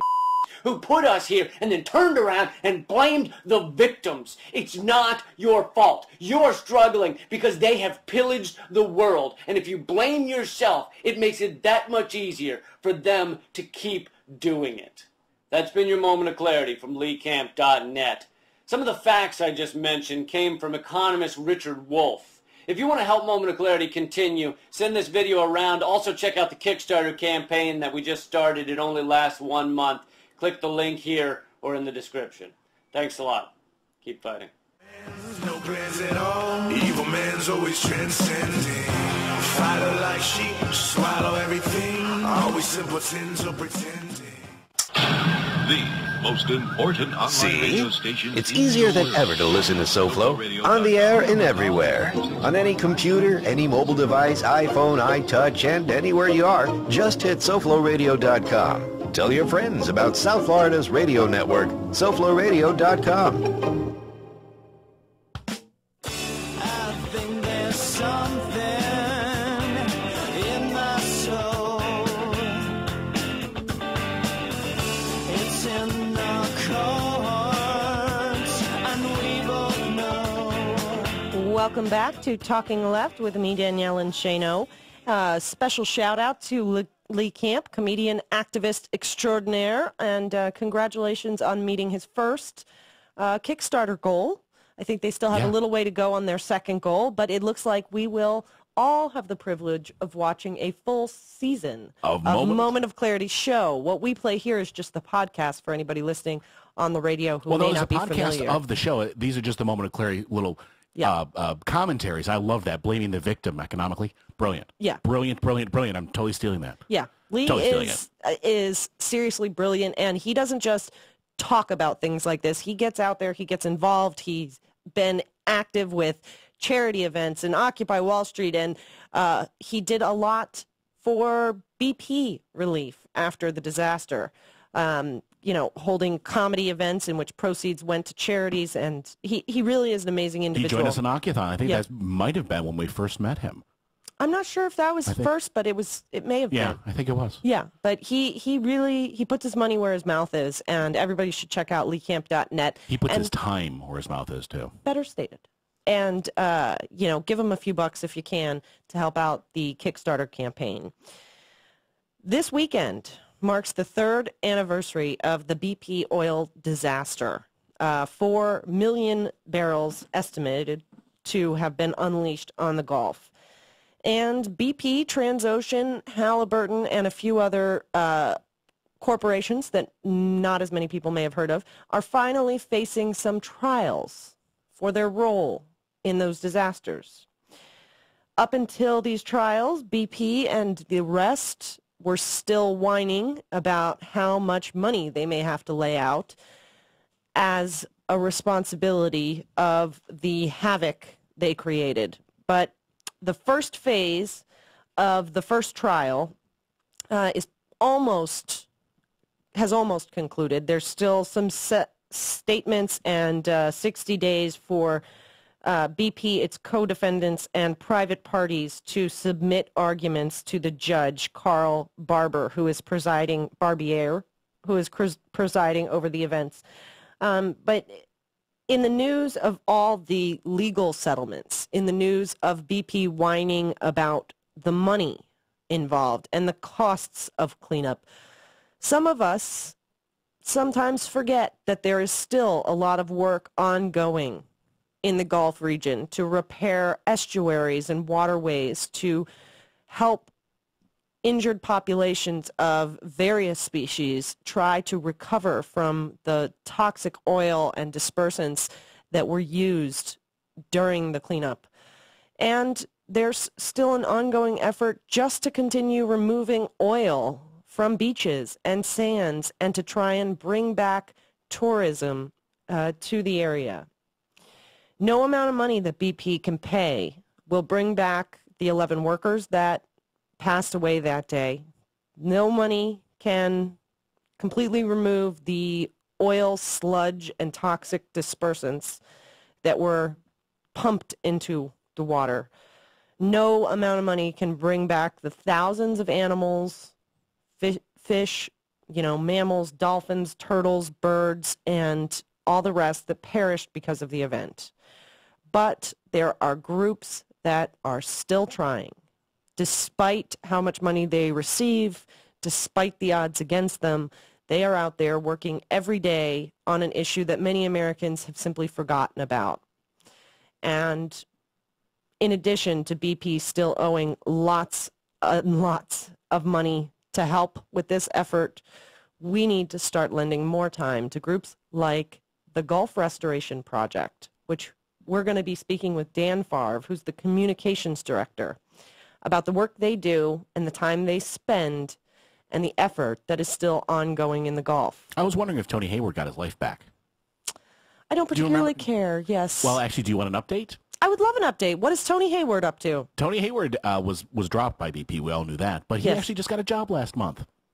I don't even want to know how much money he's making. I don't know. I haven't looked that far, but he's now the chairman of Compact GTL. So in their job, they go to oil fields and those flares that come out, those fires, their technology is how to capture the energy from that. What could possibly go wrong there? What could possibly, God. Yeah. Well, I suppose he got his life back, but yeah. Tony Hayward, the world never needs to hear from him again. I don't know. When it comes to people, like, if you do something wrong in trading stocks, you can never, be part of the stock exchange again. Right. I would think that there isn't anything similar. I wish there were. I wish there were too. I wish BP would face a corporate death sentence, be broken up, and not allowed to pump oil out of the ground. But that's just me. Well, you can't do that because they're people. But what about the people within the corporation itself, like Tony Hayward? Right. Nothing. No. But that shouldn't undermine the fine work that some individuals are doing to help restore the Gulf. We're going to be speaking next with Dan Favre, the communications director for the Gulf Restoration Network. During the break, check it out at healthygulf.org and follow them on Twitter at healthygulf. We'll be back with Dan in just a few minutes. You're listening to Talking Left with me, Danielle and Shano. Stick around for Dan Favre. I'm David Schuster of Take Action News, and you're listening to my favorite show other than my own, Talking Left with Danielle and Shano.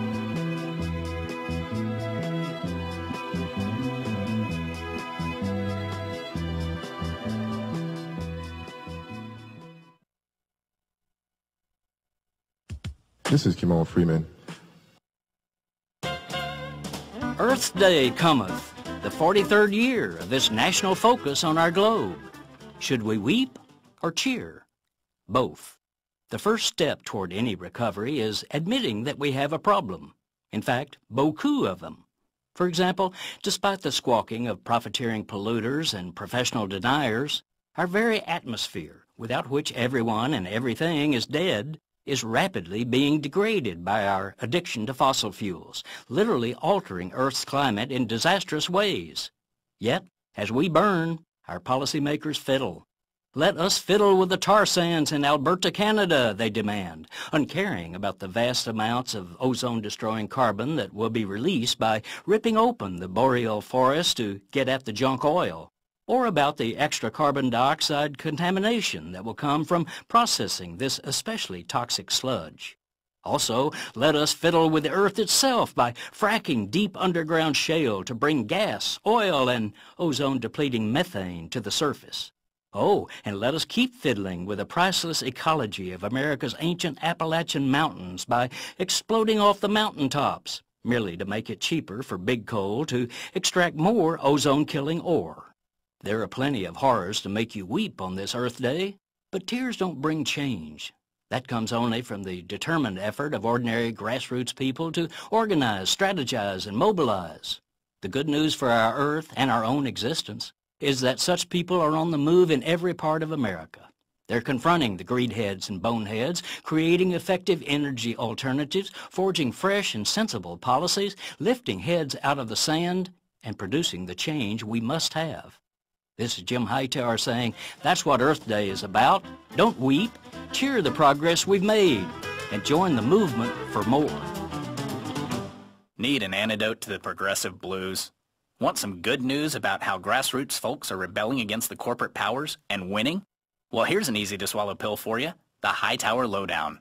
Hightower's monthly newsletter will give you the lowdown, even as it lifts you up. It's 4 pages a month, jam-packed with facts you can use, actions you can take, and Jim's own Texas humor, all for only $15 a year. To become a lowdowner, go to hightowerlowdown.org. You're listening to WIN, Workers Independent News, a production of Diversified Media Enterprises. I'm Doug Cunningham. Investigators are trying to determine the cause of what may be the most deadly industrial explosion in Texas since the Texas City plant. Jesse Russell reports. In the Texas City incident, 15 workers were killed and more than 170 injured after a vapor cloud explosion.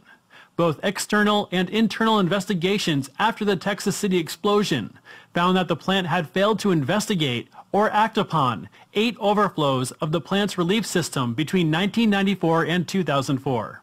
In 2012, an investigation of the West Fertilizer plant by the U.S. Pipeline and Hazardous Materials Safety Administration found ammonia tanks weren't properly labeled and that the company had plans to ship ammonia without following a security plan. The company was fined $10,000, but, as is common with federal citations, the company negotiated the fine down to $5,250 after taking corrective action. The plant was also fined by the Texas Commission on Environmental Quality in 2006 for failing to obtain or qualify for a permit. In a report reviewed by the Dallas Morning News, it was found that the company had told the Environmental Protection Agency that there was no risk of fire or explosion. The company said in the worst possible scenario, there could be a 10-minute release of ammonia gas, which would have no harmful effect on individuals.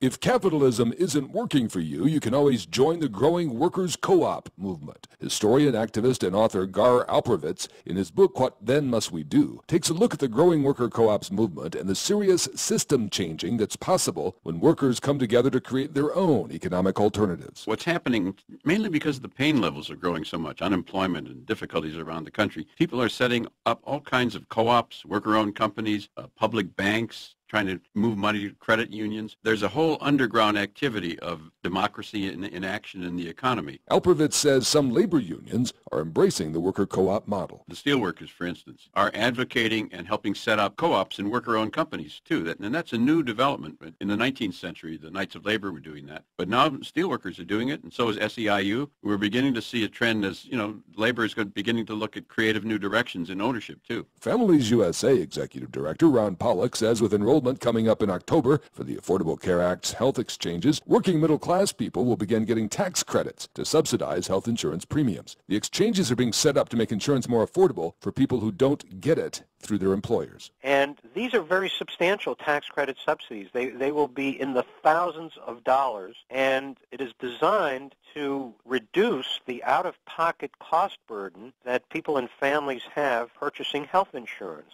You've been listening to WIN, Workers Independent News. For more information, visit laborradio.org. Today in school, I learned a lot. In chemistry, I learned that no one likes me.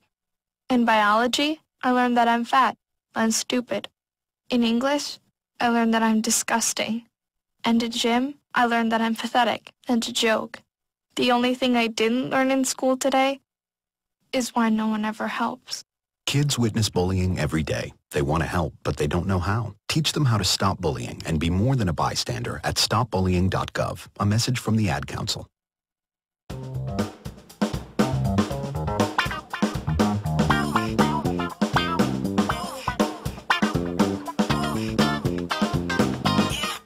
You're listening to Talking Left with Danielle and Shano.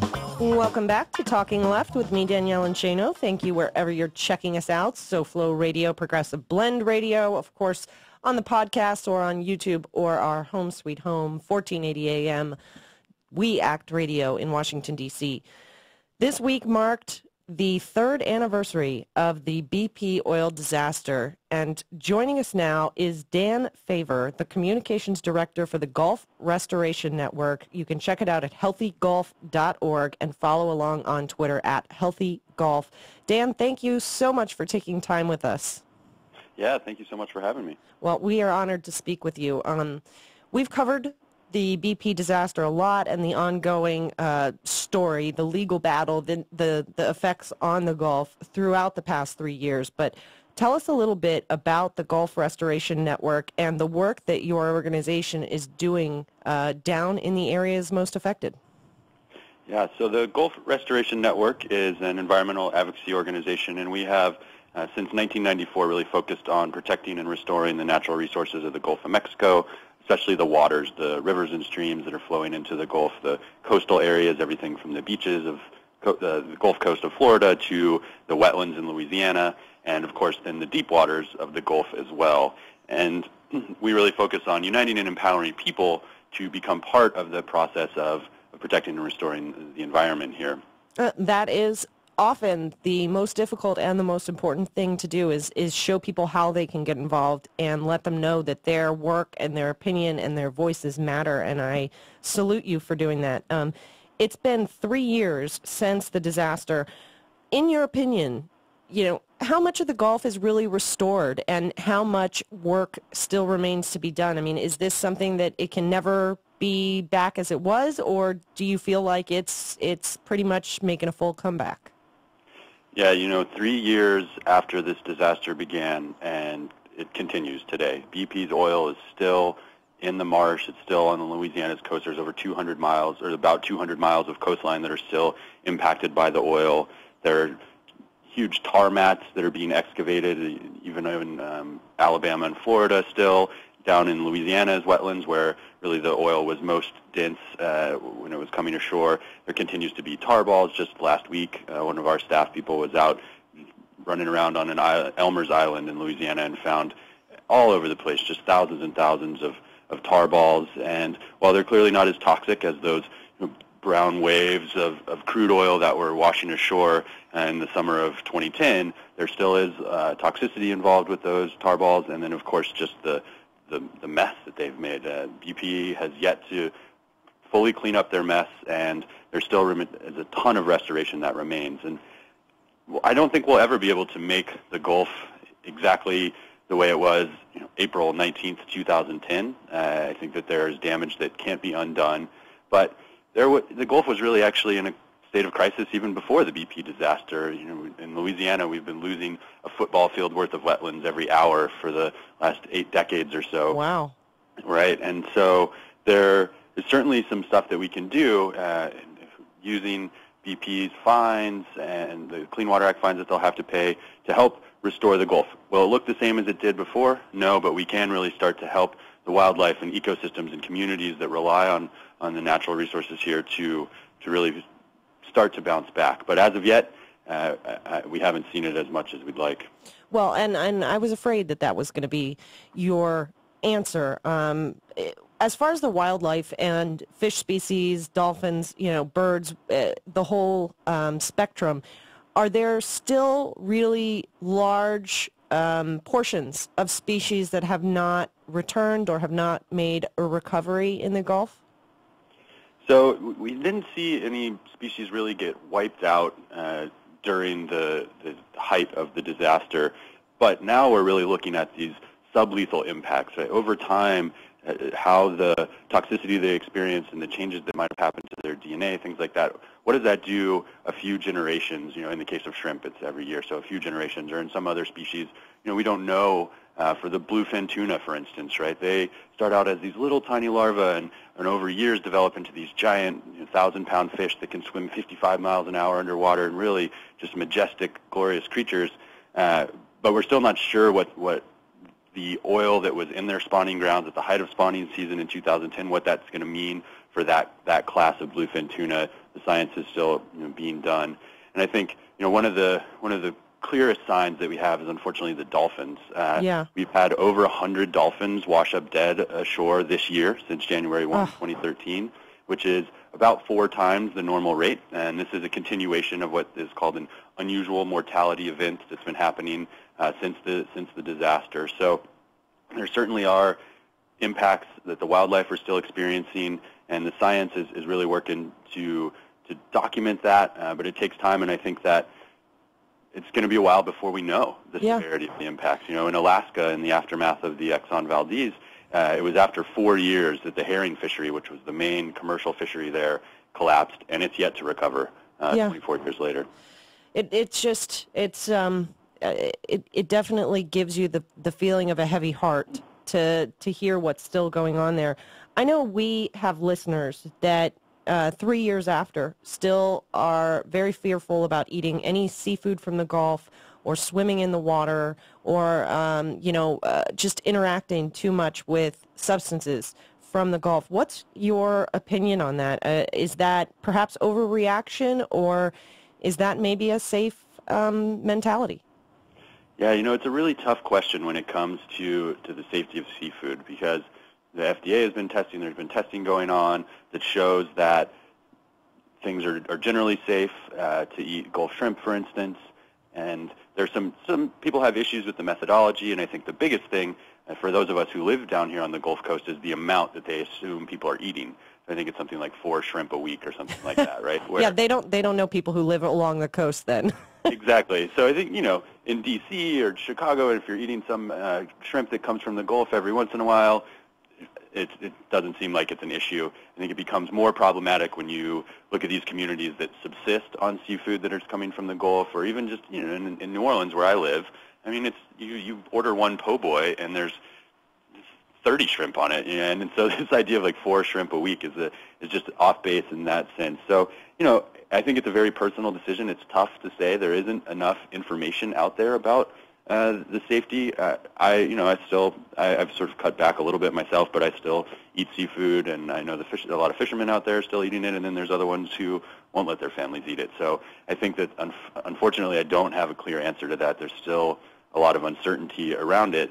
One of the things that I think is really scary, though, is the idea of these sort of sublethal impacts to a species, which wouldn't mean it's like toxic for us to eat, but take, for instance, there's this little fish called the Gulf killifish, or the cocoa minnow, they call it around here, which we would never eat, but it's a very important in the food chain. It's a bait fish, so they're little. They're like 3 or 4 inches long at their full size, and while they don't have any PAHs, the polyaromatic hydrocarbons in them, or anything the real toxic stuff, it looks like potentially their DNA has been damaged, because they're showing signs of gill damage and reproductive inability. And so it's stuff like that where I'm thinking, oh no, if that builds up too much, what's going to happen is we're going to lose things like that bait fish that the snapper and the redfish that we like to eat actually feed on, and it'll have an impact on the whole ecosystem in a way that we might just not be able to be catching as much fish, or catching as many, getting as many oysters and things like, or shrimp, due to that. And the jury's still out, and that has less to do with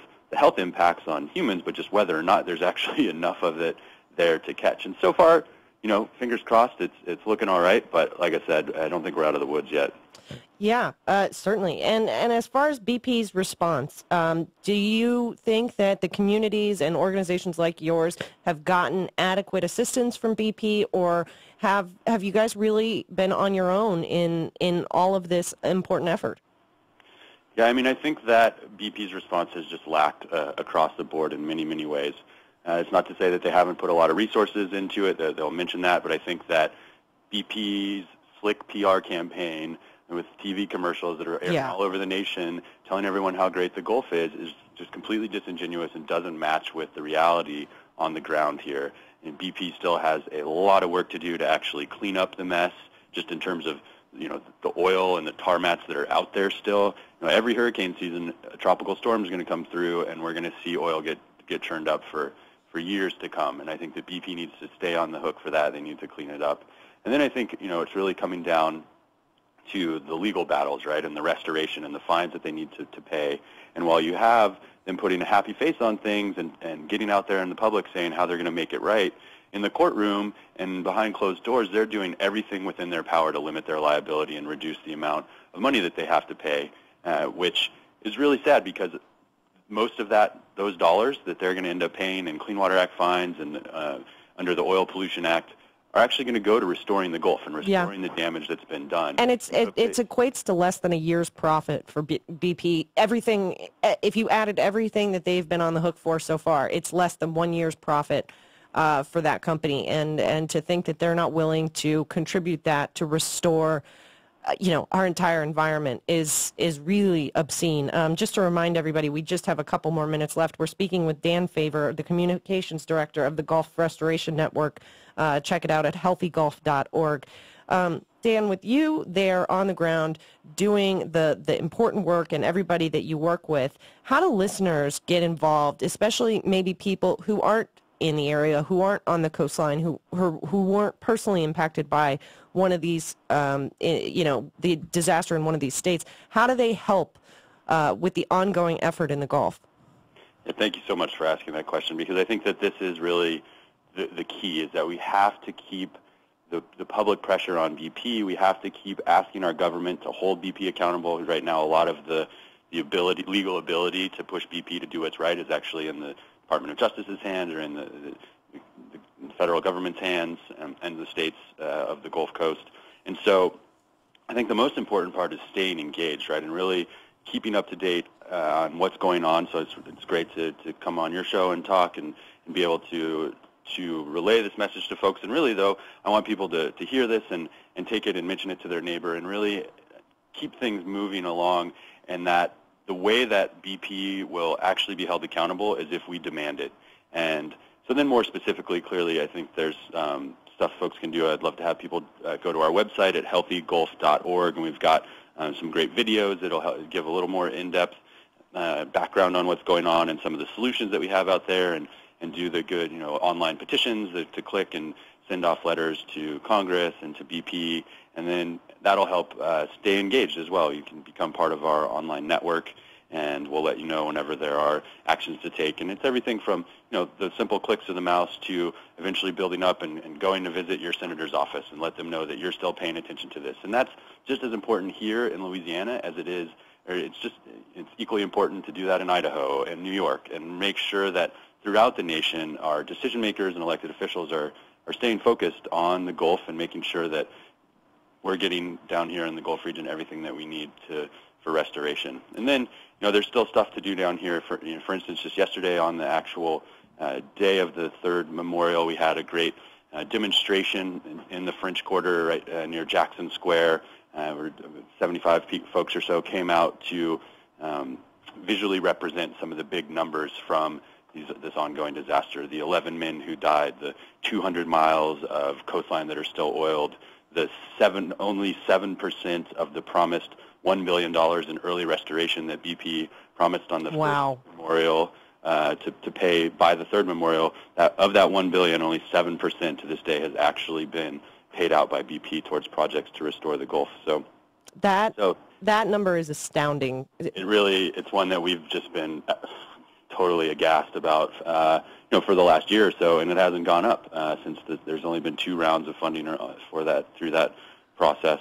But I do want to also just make sure that folks are left with a clear vision or a bright vision of what the future of the Gulf could be, because I do think that we're faced right now with this once-in-a-lifetime opportunity. Last summer, the Restore Act was passed, which dedicates 80% of BP's Clean Water Act fines to restoration of the Gulf. And the trial just wrapped up. The first phase of the trial just wrapped up this week.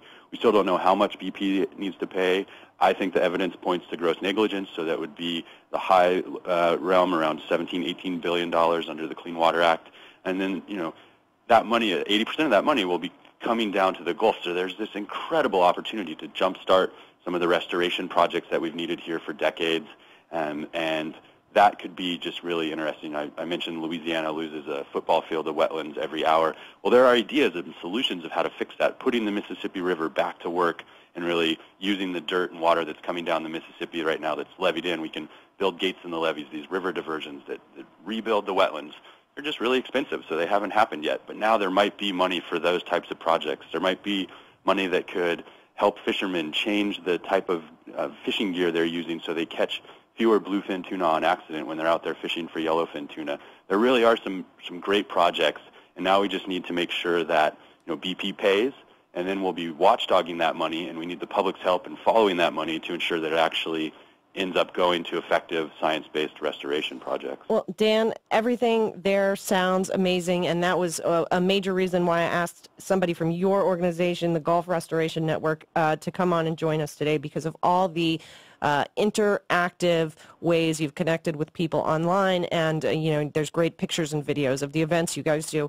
Thank you so much for everything that you guys are doing down there, for advocating for such an important cause, and for reminding everybody that despite 3 years passing, we still have a long way to go to get the Gulf back to where it needs to be.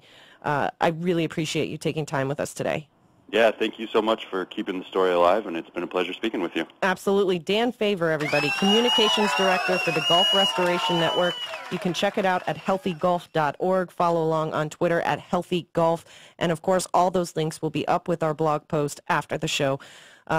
Stick around. We've got even more in store today. That was an amazing opportunity to speak with Dan, and I'm blown away. Optimism and drive, and just... it's really easy to get pessimistic and say, oh, the Gulf is screwed, but it's not. We've spoken about that same attitude about political stuff all day, and here Dan is embodying. I'd actually be smiling about the Gulf. Yeah, but it's really great. Seriously, everybody, go to healthygulf.org right now. Check it out and become part of their community. We'll be back with more on Talking Left, so don't go anywhere. Shano and Danielle here. Stick around.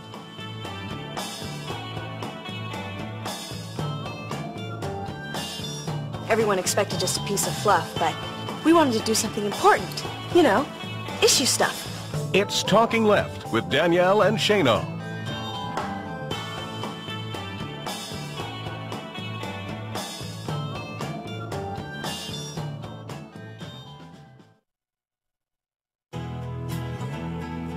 You may be hearing about people having trouble making mortgage payments and risking losing their homes. Many of them just aren't aware of the options that can prevent foreclosure. There are many options available to homeowners, such as repayment and forbearance plans, loan modifications, and even refinancing. Where does someone go for help? They should talk directly with their lender or a qualified HUD-approved counseling agency. Both can provide helpful information without charging a fee. According to PMI Mortgage Insurance Company, it's not a good idea to pay for services that you can get for free from a lender or a qualified nonprofit counseling agency. To learn more, visit homesafepmi.com or call HUD at 1-800-569-4287 for a counseling agency near you. That's 1-800-569-4287. This message is brought to you by PMI, supporting sustainable home ownership that strengthens communities. Say you want to go to college. Yay! A Big Ten college. But you don't want to feel like part of the, well, Is there an answer for you? Of course. Indiana University East. Indiana University East. You'll get the quality of a Big Ten education in a small college setting. IU East offers more than 50 fields of study, from accounting to political science, taught by internationally recognized faculty with an average of 18 students per class. So it's not, student number 95A-6273, please report to. It's more like, hey John, welcome to class. Best of all, you'll graduate with one of the most respected degrees anywhere, a degree from IU. Don't wait. Go to iue.edu or call 800-959-EAST to arrange a visit to Indiana University East. IU. Focused on you. When our daughter Ava was 4, we noticed she didn't talk much. A genetic test revealed that she had hearing loss caused by 2 mutated genes. One she inherited from myself, the other from her dad. If it weren't for the amazing people at U of M, we might have never known the true cause of Ava's hearing loss or how to properly treat it. The University of Michigan C.S. Mott Children's Hospital is one of only a handful of hospitals in the world researching genetic hearing loss in addition to treating it. Our breakthrough research and advanced treatments combined with outstanding care help us change children's lives in extraordinary ways. For the leaders who invest in pediatric care, call a Mott Patient Advisor at 877-475-MOTT or visit mottchildren.org. She is more talkative now and more social. She loves music now. She's humming to the music, and it's sweet to actually hear her humming. To learn more, call 877-475-MOTT. They not only helped us find answers, they helped Ava find her voice. That's the Michigan difference. We Act Radio is a very proud partner of the Start at Westminster, a harm reduction, prevention, and awareness initiative sponsored by the Westminster Presbyterian Church right here in D.C. START stands for Syringe, Treatment, Advocacy, Resources, Training. These are the core elements of the harm reduction philosophy at START. The goal of this program is to reduce transmissions of HIV, hepatitis, and other blood-borne infectious diseases by empowering those at risk of infection with the tools, resources, and referrals they need to take charge of their health. Over the past year, the Start at Westminster tested over 1,600 people, and they're averaging about 150 tests each month. And of course, with the proper funding, that number could go even higher. For more information on this terrific program, go to www.startatwestminster.org or visit the Westminster Presbyterian Church, 400 I Street Southwest, right here in Washington, D.C.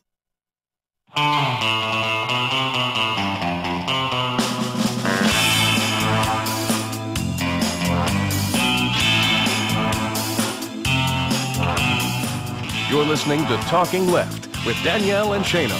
Welcome back to Talking Left with me, Danielle and Shano. Thanks again to Dan Favor of the Gulf Restoration Network. Amazing stuff. In all this talk about the damage of fossil fuels, the damage of oil, and we hear it all the time, especially on this show because it's an important issue, we also need to think about how we shift from this. And the big argument from the right, from the oil lobby, is that there's too much money to be made, that it's too important economically to stick with fossil fuels. Did you hear the story that they released the Keystone XL, the number of permanent jobs? 35. Wow. 35. 35. Take that, Jim Cramer. Yeah. Yeah, we don't need another reason to be against Keystone XL. I mean, that's like an official report. Yeah.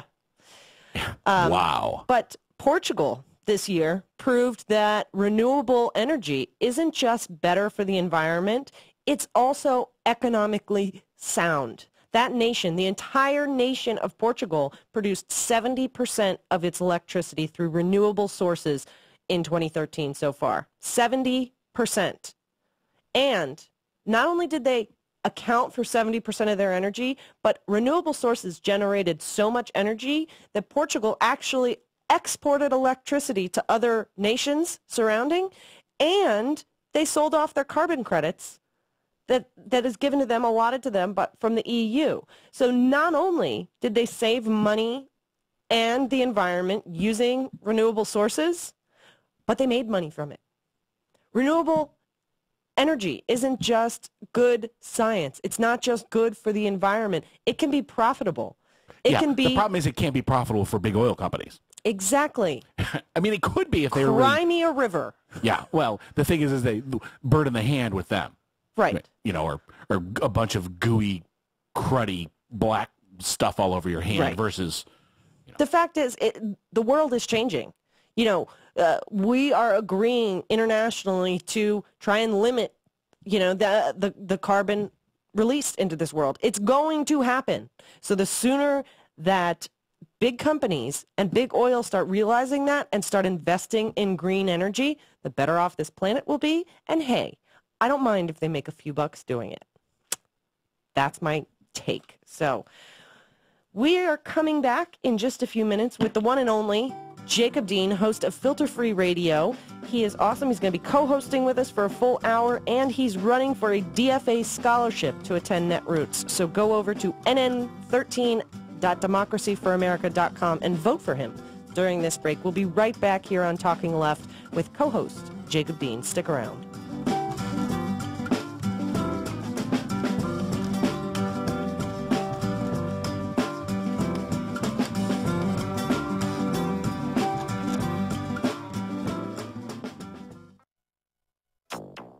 It's Thursday, April 18, 2013.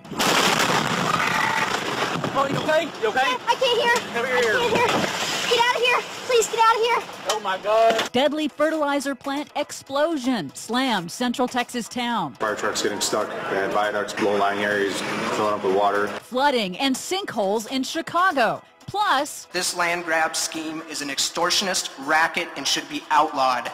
Nebraskans unite to fight the Keystone XL pipeline. All of those fights and more straight ahead. From BradBlog.com, I'm Brad Friedman. And I'm Desi Doyen. Stand by for 6 minutes of independent green news, politics, analysis, and snarky comment. The Utah Department of Natural Resources is celebrating Earth Day by sponsoring a poster contest for kids.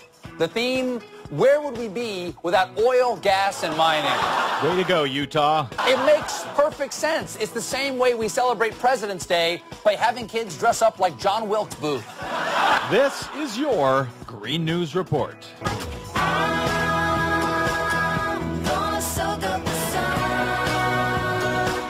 Okay, Desi Doyen, Earth Day is this coming weekend, and I think the Earth could use a day, could use a rest. Of course, for us, every day is Earth Day, yes. But that said, it has been an extraordinary news week, so I'm going to let you get right to this. And don't forget that also April 22nd is the 3rd anniversary of the BP oil disaster in the Gulf. Great. Happy anniversary. I know. I think we could all use a break because it has been a bad week. There's shrapnel flying everywhere from the explosion.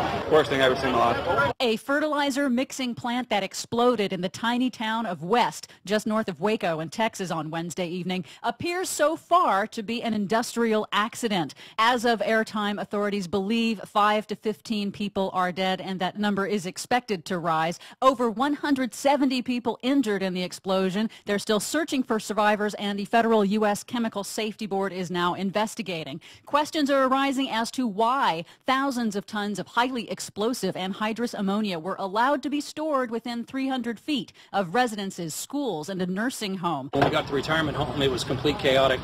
There were some people that were in wheelchairs, and then we had others that were just trapped in the rooms. They had sheetrock that was on top of them. You had to remove that. In regulatory filings, West Fertilizer Company said its biggest fire risk was maybe, quote, a 10-minute release of ammonia gas that would kill or injure no one. But disturbingly, the facility has not been inspected in at least several years by federal regulators who are underfunded and stretched thin. We were looking back last night as this was unfolding at the record of OSHA in Texas. Apparently, there has been just 6 OSHA inspections of fertilizer plants in the entire state of Texas since 2008. And that's not all. Coincidentally, on the morning of Wednesday's explosion, the Center for Public Integrity issued a devastating report detailing just how underfunded the U.S. Chemical Safety Board is. They oversee tens of thousands of facilities with a $10 million budget. And yet, for all of that, the budgets for these agencies continue to be slashed. It is, frankly, disgraceful. We will continue to follow this ongoing story. A huge sinkhole swallowed 3 cars in the city of Chicago after a line of extreme weather barreled across the Midwest, bringing torrential rains, snow even, and flooding that nearly shut down Chicago. Low-lying areas filling up with water. You can see it coming up through manhole covers. Highways are shut down. There's a sinkhole on the south side that swallowed 3 cars up. Remember, this time last year, the Midwest was experiencing its warmest winter on record and was in record drought. In fossil fuel news, a new analysis from Reuters contradicts the State Department's recent conclusion that the Alberta tar sands will be developed regardless of whether the controversial proposed Keystone XL pipeline is approved. Reuters says the State Department is wrong. They found that if the pipeline is rejected, railroads will probably not be able to meet the extra demand, which bolsters environmentalists' case. Well, that's good news because some are saying that even if it's not built, we'll just buy a bunch of rail cars and we'll be able to transport just as much tar sands oil. I'm glad to hear that may not be the case. And the fight to stop the Keystone XL pipeline kicked into high gear as hundreds appeared at a State Department hearing in Nebraska on Thursday morning. Either accept TransCanada's terms or TransCanada will take the rights to your property through eminent domain. I've seen no provision in the Constitution that says these individual property rights are only yours until a big corporation who is politically connected wants to take them away from you.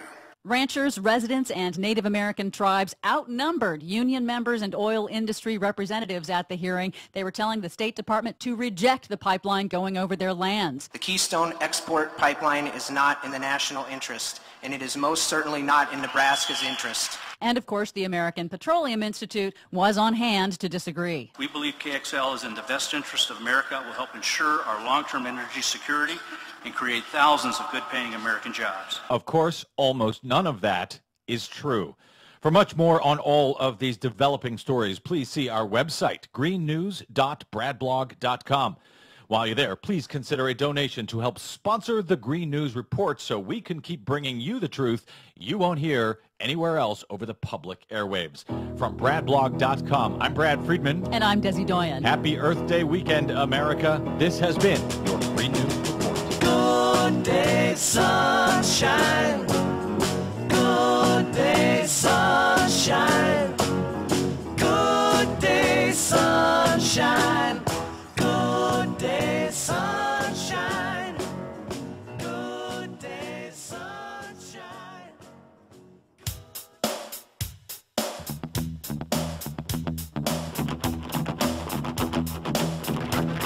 This is Talking Left with Danielle and Shano.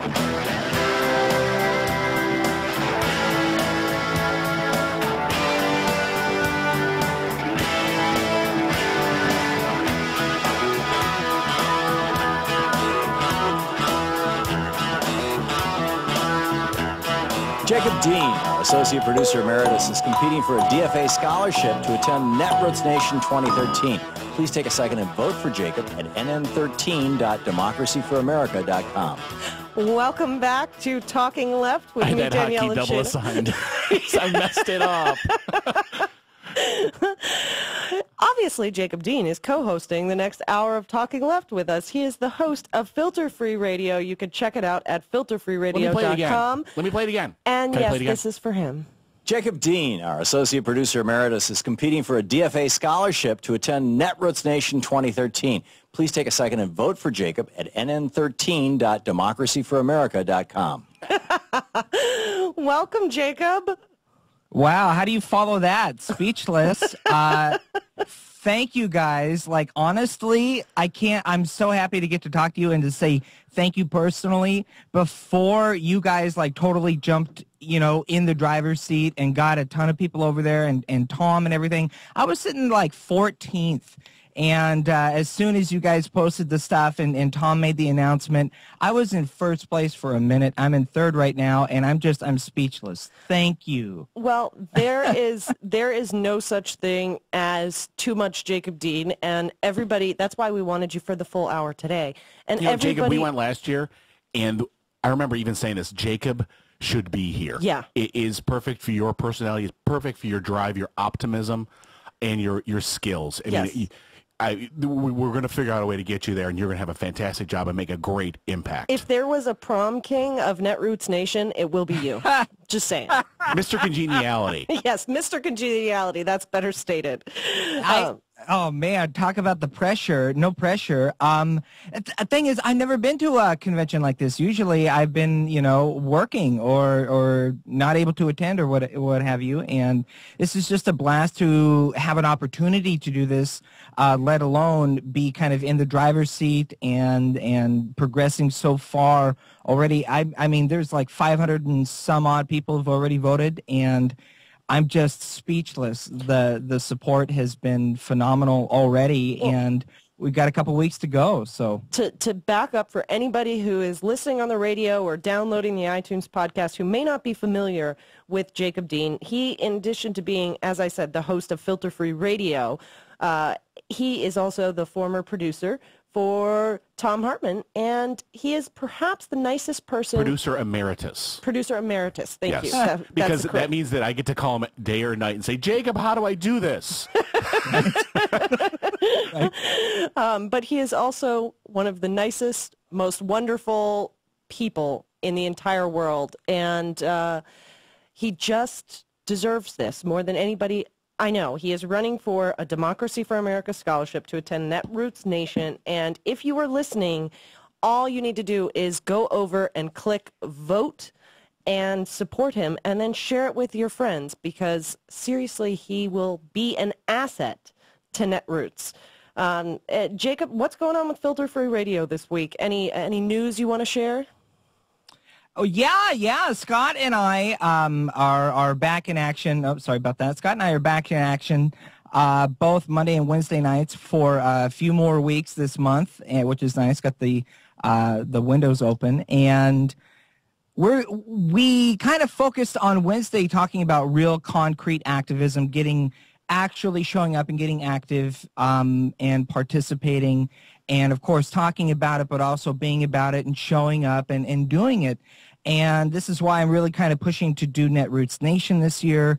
Not only is it on the West Coast and I can make the drive, it's only about a 10-hour drive for me up here in Portland, and this is what a way to really get active and to make a huge step forward and to really participate and get out there and engage in the conversation. And that's what we're about. That's what we talk about, what we're trying to do. And the best way that I think I can do and, move forward and try to help spread this message is not only to talk about it, but to be about it, to do it and show up and participate and get active and go to Netroots Nation and go to my local, city council meeting or what have you, and speak your mind. If you're concerned about the local safety on the road, highway near you, go to your, local meetings and voice your opinion. If you don't show up, it's amazing, Jacob. You hit on what has unintentionally become the theme of today's show, which is how you get involved and how you orchestrate change. And that is something that you personally inspire me on so often. You personally just push me farther to want to get out there, get active, and really make change. And it's you summed up our entire show just by being who you are. It's amazing. I just heard this really cool idea. It's not my own. I can't claim it as an original idea, but talking about the and I hate to coin the term from like UPS or whatever it's from, but the logistics, like we have to create the logistics on which social movements can even exist. Ideas like creating a food truck or some kind of food bus that would drive around the country to each big, national, show up right now at the, tar sands movement protests or what have you, and actually fuel the movements or these kinds of things, the logistics. But yeah, we have to show up. It starts with showing up, and I know that it sounds so simple and so basic, but that's kind of the level we're at right now, is we need to show up. Yeah. And then move forward. Get back to the basics to move forward.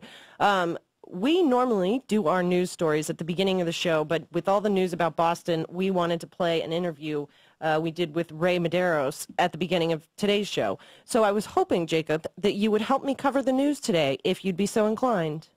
Sounds great. All right. Well, we'll start with the news that kind of pissed me off, just because I would like to hear your opinion of it, beginning with Congress repealing the Stock Act that prevented insider trading. Have you heard about this, Jacob? Well, I'm just going to play along and say I haven't heard about this because I know a lot of people haven't either, and that's kind of the big deal here. Yes. No one's really heard about this. In less than 30 seconds, the repeal of the Stock Act cleared unanimously in the Senate and in the House and went on. It was introduced in the Senate 4 days before it was signed by the president. We haven't seen a piece of legislation move that fast ever in the history of Obama's presidency. And just to make it clear, that article you're reading from is a little strong in its language. Stock Act wasn't actually repealed in full. Parts of it were. It was more of it that it was amended. But the important parts where it was the public disclosure of financial transaction, that part of it is gone. Right. But to say the whole act was not repealed. So, Jacob, what's your opinion? I mean, the Senate and the House can't get a darn thing done. They can't pass gun reform, immigration, what have you. But they can vote unanimously to allow their own insider trading tactics to come back into play. Here's what I'm thinking, and going along with kind of the theme of the show is, so far what I've seen is putting out legislation or creating bills or coming up with ideas or trying to renew bills or try to renew ideas without having a movement or really a core base of support behind it, it seems to not work as well as situations where we've seen movements first and then those kind of activism shows of people showing up and people calling their representatives or writing letters or these kinds of things, and the movement creates the legislation or the movement creates the new the new measure or the new law or the new progressive way forward in that area. Well, those work. Yeah, I think that on some level, because the news cycle was so caught up with, and this is not even taking into account Boston or the explosion in Texas or any of the big events, but it was so caught up with the gun legislation and Obama's budget and these really big bills that people were focused on. It was kind of the prime opportunity for Congress to say, hey, we can kind of quietly slip this bill out that we don't like. But I think people are involved, and that's why we're hearing it. People are starting to actually listen and pay attention and follow this type of legislation. And while it's frustrating that something like this happens, I think it's also a positive sign that it was caught so quickly. What do you think, Jacob? Yeah, I think you're so right, Danielle, on that. And I would also add that most folks living, the average life every day. They go to work, they got things going on, extracurricular activities.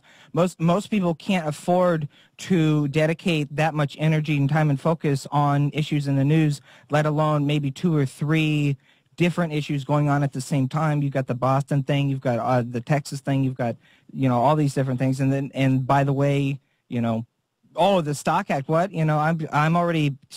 the brain is already filled up with as much news as most normal people can handle at the moment. Yeah. And it just is so easily to slip on by. Yeah. I think these opportunities for that kind of thing to happen is becoming more and more so too. It's scary. You have to really watch and pay close attention to what's going on. I certainly think so.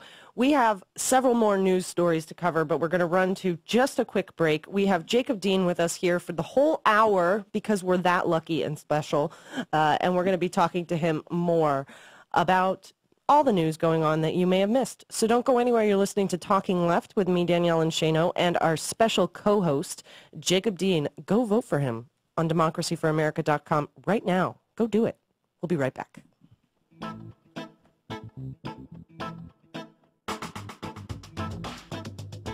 I've seen the show. It's excellent. It's Talking Left with Danielle and Shano.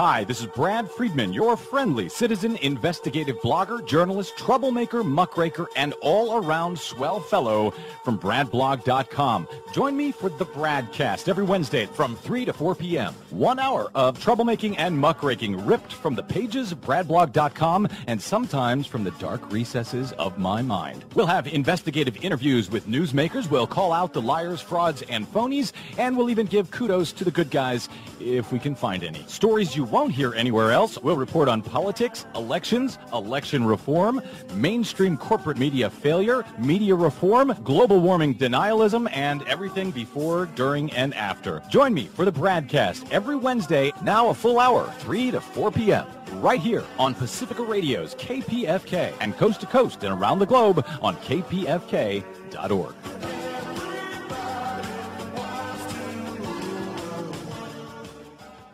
You're listening to and watching Filter-Free Radio. Filter-Free Radio. Filter-Free Radio with Jacob Dean and Skeptical Scott. Jacob Dean. With Jacob Dean and Skeptical Scott. It's a redefining of the issue of not just the fact that, oh, it's my fault, I need to go buy a Prius. I should get an electric car. No.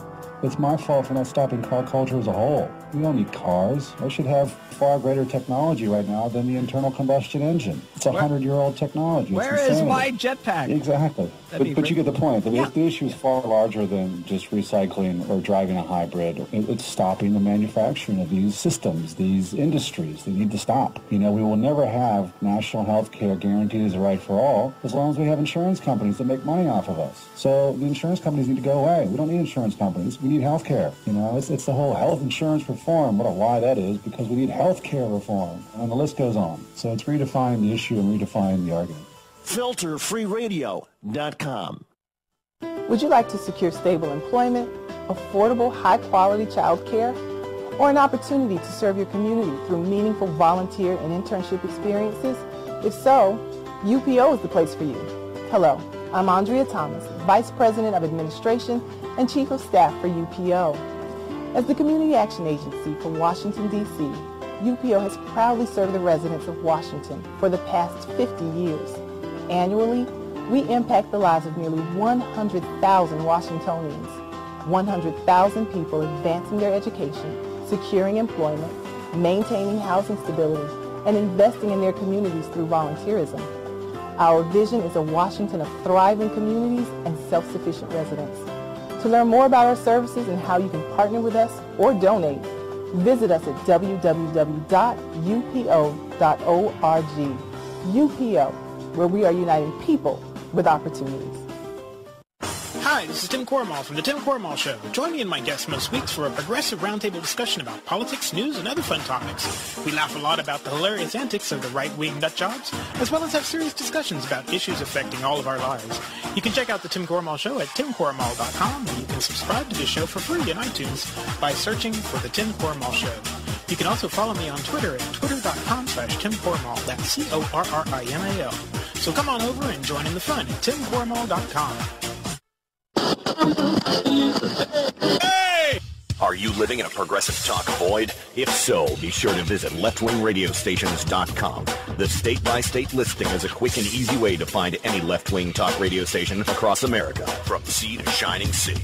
Your progressive talk nirvana is only a click away at leftwingradiostations.com. Be sure to like Left-Wing Radio Stations on Facebook and share it with your friends. leftwingradiostations.com. United we stand. SoFloRadio.com remains on the air with free archives thanks to the support of our listeners. Help keep us on the air by clicking the donate button on SoFloRadio.com. And thank you for your generous support.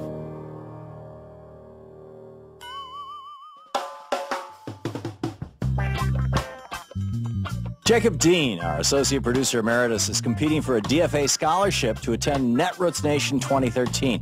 Please take a second and vote for Jacob at nn13.democracyforamerica.com. Welcome back to Talking Left with me, Danielle and Shano.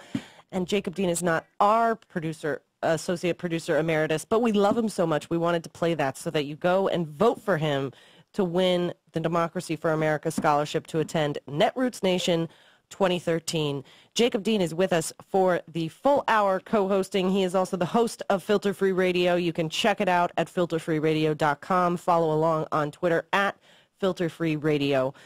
Jacob, thank you so much for spending the hour with us. Oh, thanks for having me, guys. We're very happy to have you. So I'm trying to work my way to happy stories here, but I had one more story that is quite a bit frustrating, although I think it's frustrating enough that it will create action, and that's mortgage relief checks. The checks that struggling homeowners got as a small portion of the $3.6 billion settlement with the banksters. They finally got those checks. One guy waited 3 years to get his $3,000 check, which would come nowhere close to replacing the home that was illegally foreclosed on, and the check bounced. Do you believe that? Oh, the check bounced? Ouch. The check bounced. Oh, I shouldn't laugh. I'm sorry. Yeah, I know. I completely understand. We don't laugh that anybody is dealing with this, but just at the disgusting and almost predictable action by the big banks. The first thing I thought of was Al Capone. Now, Al Capone was never got him for racketeering or murder or gambling. They got him on tax evasion. Like, they got him in prison for something he didn't do. Why can't we take them down now for passing bad checks? We can't get him on screwing people out of their homes, but let's get him on bad checks. What do you think? Yeah, Jacob? yeah, or some sort of check and balance. Some sort of check and balance, please. Some oversight, some. And it's like a theme that I've been hearing a lot recently in radio and stuff is coming from the right is, all these people, all the takers, and this welfare state and all this other baloney. To me, it bothers me because the way that they portray it and, sloganize it and propagandize it, it makes it sound like, everyone's getting free housing and free everything and they don't pay anything. And in most cases, these are just like, proportional coupons. These are not even the whole thing. This is just a proportion, a subsidy to help assist with, the full load. And it just bears, correcting or at least mentioning or saying, hey, it's not necessarily the case. What a lot of the folks, at least on the right, I hear on the radio, on some of the local conservative talk stations here in town, are really portraying, and it's unfortunate. Yeah. I think this is a situation where people would be frustrated enough, not just because they're personally affected. Obviously, it would infuriate you if you waited 3 years for a check to replace a home that was illegally foreclosed on to begin with. Just to be clear, they were the victims in the first place. But it would frustrate you enough if you were that individual. But I think hearing a story like this also frustrates people who weren't even affected. Just because you didn't get your home foreclosed on doesn't mean that you can't be equally angered by the ongoing abuses to victims who already had their homes stolen by the big banks.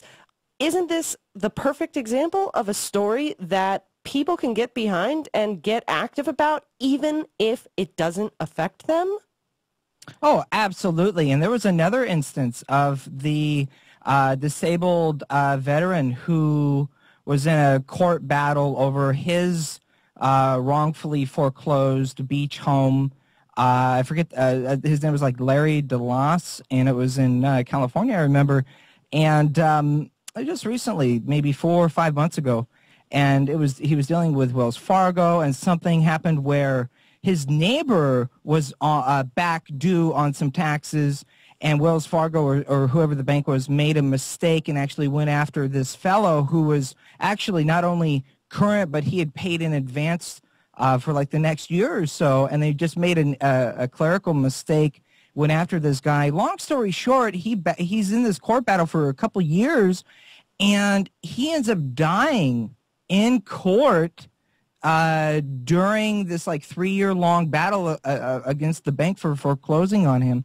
And it was all the bank heirs initial, that's what started the whole thing. It was an error on the side of the bank. Wow. And the bank acknowledged the error and then fixed the guy's credit, but then still proceeded to sell the guy's home after foreclosing on it. Yeah. And the guy died. He died in court. That's the case with many of the people, and thank God they're still alive and as well as you can be after your home's essentially been stolen.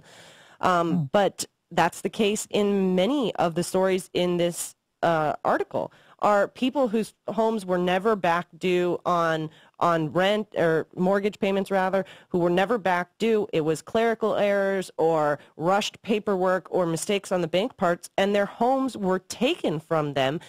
And now they get a measly $3,000 check. That's probably the good end of it. Most people said to have gotten about $500. And the check bounces. And now think about it. Shane, you brought this up the other day. If a check bounces, it's not just the issuer of the check that receives a fee. Go deposit a bad check in your account and you get charged for it. So now these people are on the hook for bank fees as well. Awesome. Great job. And who collects the bank's fees? The big banks who stole their homes. There's some kind of vicious circle here that just leaves a bad taste. Yeah, so anyhow, we have good stories coming up. We're going to run to a quick break. And Jacob, we have happy stories, which I think after this week, people could probably use a few of. So Sounds good. Yeah, don't go anywhere. You're listening to Talking Left with me, Danielle and Shano, and our friend and fellow talk show host, Jacob Dean, host of Filter Free Radio. We'll be right back with more, so stick around. Hey, this is Hal Sparks from the Hal Sparks radio program Mega Worldwide, and you're listening to Talking Left with Danielle and Shano.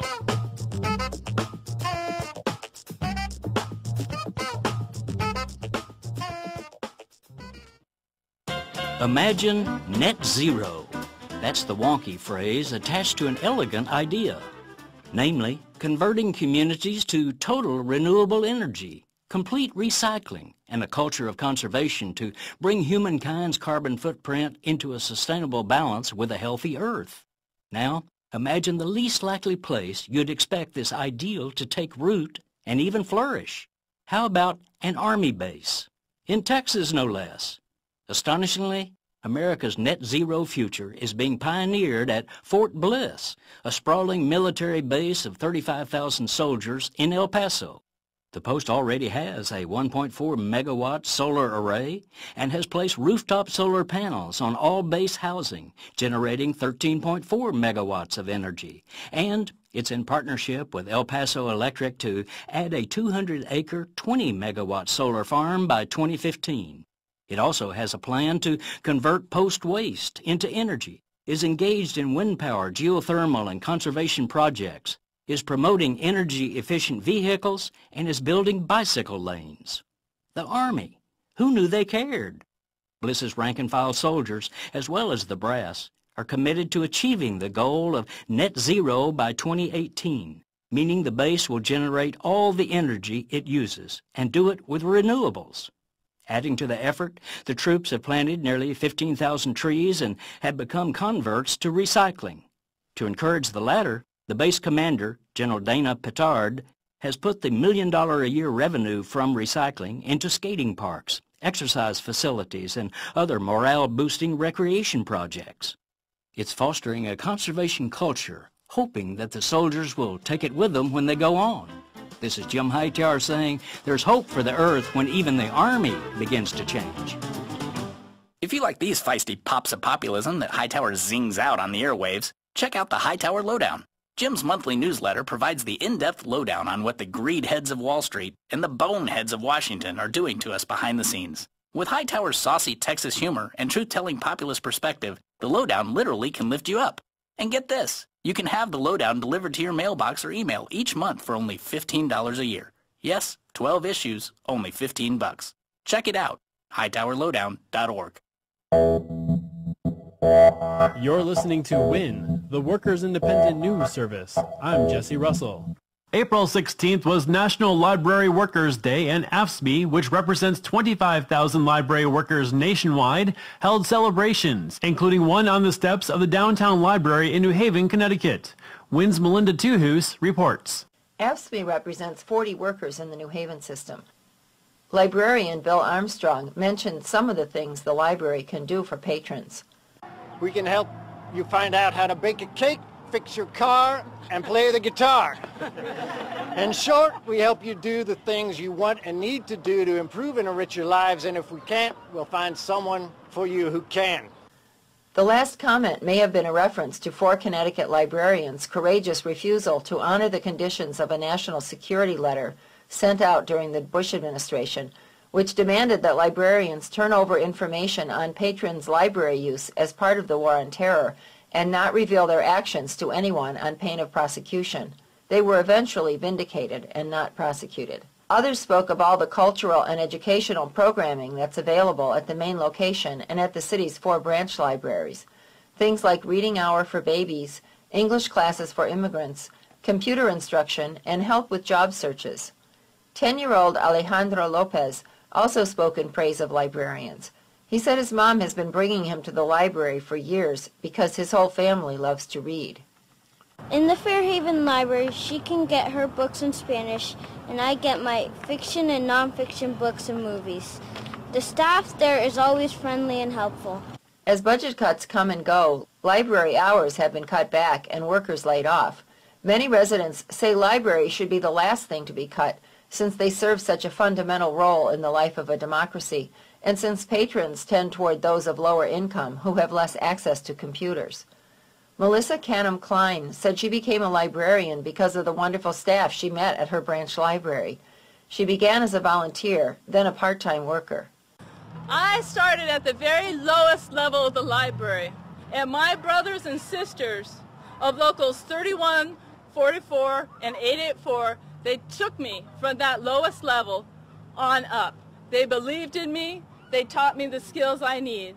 I went to library school to learn the rudiments of being a librarian, but I learned the practice of librarianship from these people here. Thank you. Melinda Tuhus, Workers Independent News, New Haven. This report was made possible in part by a grant from the Burger Marx Foundation. You've been listening to WIN, the Workers Independent News. For more information, visit laborradio.org.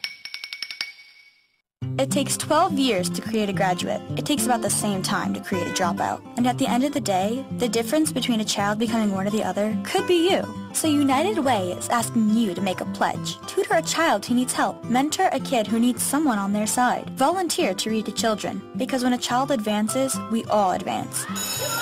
Be a reader, tutor or mentor. Give, advocate, volunteer. Live United. Take the pledge now at liveunited.org. Brought to you by United Way and the Ad Council.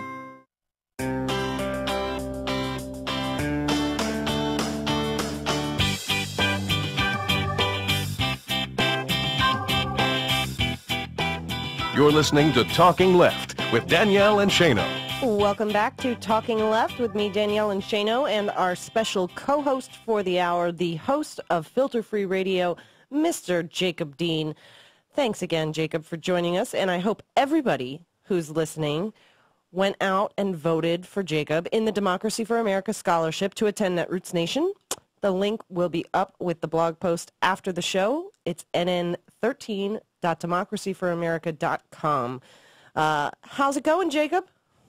It is doing fantastic here. Thank you guys again for having me. It's always a pleasure to be here. And if it wasn't for you guys, honestly, like I wouldn't be as close into the ballpark in the running for the scholarship as I am. So thank you so much. Honestly, I'm speechless. It means so much. And you have a lot of people here in D.C. rooting for you, willing to do anything and everything. So yeah. Well, and I think honestly, like, you know, being internally optimistic, glass is full, I think it's going to happen. I'm already, you know, planning and going as if I've won. I'm making, you know, trip preparations. I'm scanning through all of the panels and all the trainings that I want to attend and cover, and I want to, you know, bring it, you know, to everyone on Filter Free Radio, and while I'm there live, you know, who knows what I'll be able to do or assist and help out with. It's pretty easy to book some guests while you're sitting on Radio Row, I will tell you that. Right. It definitely makes for some interesting conversations. We were honored to be there, and seriously, nobody deserves it more than you. And there are some fine candidates in the running, so ones. that's a big thing to say. I support everybody who's running, and you know, if while you're there voting for Jacob, You're you such should. a commie socialist. I support am. I want everybody. everybody to win. I want everybody to win, but unfortunately they can't. But they do. Democracy for America does select a big group. It's a big group. And also it's a diverse group. Yes. They work very hard at it, and it's an amazing program that they have there. Yes. Cool people running it. Yes. So as promised, I have some good news stories in keeping in that commie socialist liberal label that you just applied, Shane. Jacob, I don't know if you've heard, but medical marijuana looks like it is on its way to becoming legal in Illinois. I thought this was great news for people who need access to this natural drug. That is great news. Again, you know, moving forward, progressing forward. You can't deny things that are concrete issues that are not going to go away. This is definitely one of those, I believe. And, you know, we had 420 this week. It's a huge kind of holiday for those people to kind of celebrate. And also the most recent election cycle with Washington State up here in the Pacific Northwest, just north of me, and Colorado State, both legalizing it for recreational purposes for adults 21 and over. You know, of course, it's all regulated like alcohol, as it should be. But it's fantastic to see things moving forward. Yes. Slowly but surely, that's how progress happens. It's not big leaps, it's baby steps, but they're meaningful baby steps, and this one is another one. It's a pilot program. It's a 4-year program. The Illinois House has already approved it, and this is legislation that previously passed in the Senate but failed in the House, in the state House and State Senate of Illinois. So now the House has finally approved it. The final bill is going on to the Senate where it is likely to pass. And the governor, Pat Quinn, said he is, quote, open-minded about the proposal and spoke that he was really impressed by a story of a wounded combat veteran who was talking about how using marijuana was much better for him and allowed him to avoid using really heavy pain medications to cope with the trauma that he went through getting injured in combat. So I think this is great news. It's only a pilot program, but I think, as we've seen in other areas of the country, they're not going to take it away once it's there. They're going to see how much this really helps people and how much it takes some pressure off of police for, arresting people for stupid nonviolent crime. Don't you agree? Absolutely. It allows the police resources to be used on much more, I would argue, important police like matter. And also, I don't think it's a partisan issue. I think the folks on the right should reach out to their libertarian friends and on this issue particularly, because I think libertarians are pretty spot on the medical marijuana and marijuana for recreational purposes issue. I think it's not a partisan issue at all. I agree. I absolutely agree. And it's insane this day and age that you can still buy beer and alcohol in, your local grocery store, but you can't use marijuana. And I don't even smoke, but I think this is a great bill. And I think it's really important for people like cancer patients that use this and find it much easier to deal with than the toxic medication being produced by Big Pharma. It's just time for this to become a national policy. But we're getting there. We're getting there. One more state down in moving forward in progress. This week, President Obama, we talked about it earlier, President Obama threatened to veto CISPA, which is important especially to you and I and Shane, who broadcast over the internet, Jacob. But the Supreme Court actually upheld Fourth Amendment rights as well, saying that you need a warrant to administer a blood test on somebody, that just the fact that blood alcohol levels start to decline over time does not create the exigent circumstances required to avoid a warrant. So as much as we can argue about the right-wing court, they actually upheld privacy rights, if you can believe that. Jacob, did you hear this case? Well, it's kind of few and far between, but like you said, as far as, the Supreme Court citing something rationally, right? But, just in recent history, but it's, hey, any good news is fantastic. And like you just said, Danielle, change really doesn't happen all at once. It's kind of a little step here, a little step there, baby step here, baby step there. This is one of those little baby steps that, we should say, hey, look, good news. Yeah. And let's move forward. And after this week and the intense news cycle and everybody following what's going on with Boston and the explosion in Texas and some really heart-wrenching stories, I think we just need to sometimes take a minute and say, hey, this is a good thing that happened. And that was one of them. Another one is Michigan Democrats introducing a bill to increase minimum wage to $10 an hour, which is a lot closer to what it would have been if it had kept up with inflation. And this, I don't think, was reported anywhere except for Think Progress.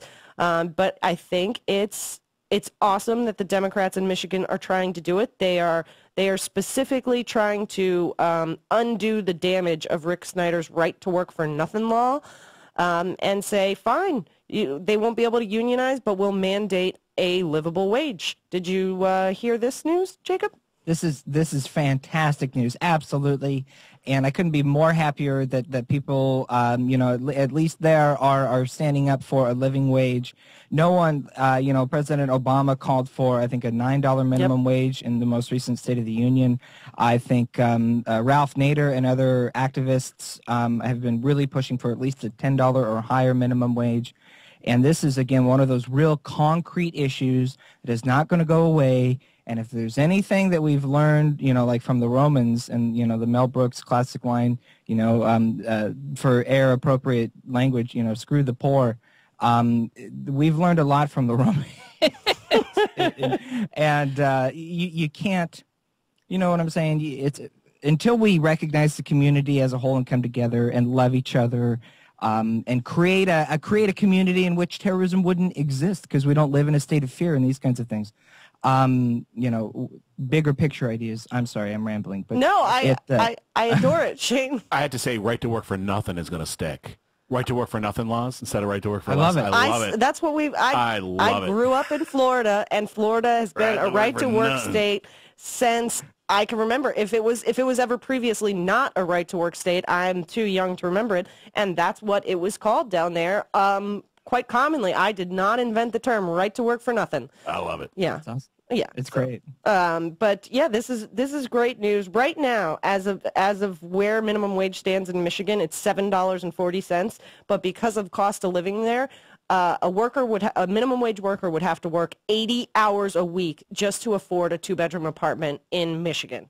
80 hours a week. Now, some of us work 80 hours a week, but it is not for that reason, and it is because we love radio and we're addicted to it.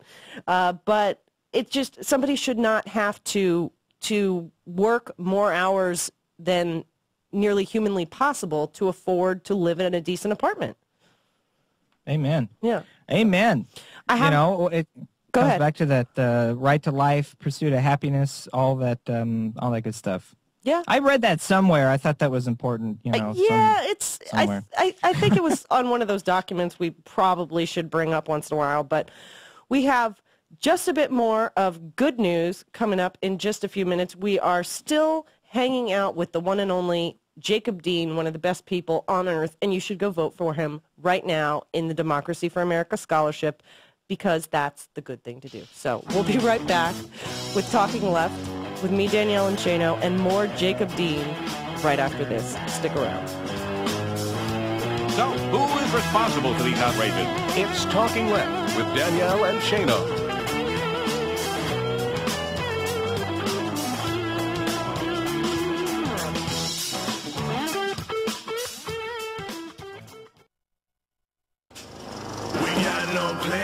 No plans at all. Evil man's always transcending. Fighter like sheep, swallow everything. Always simpletons or pretending. This is your moment of clarity from LeeCamp.net.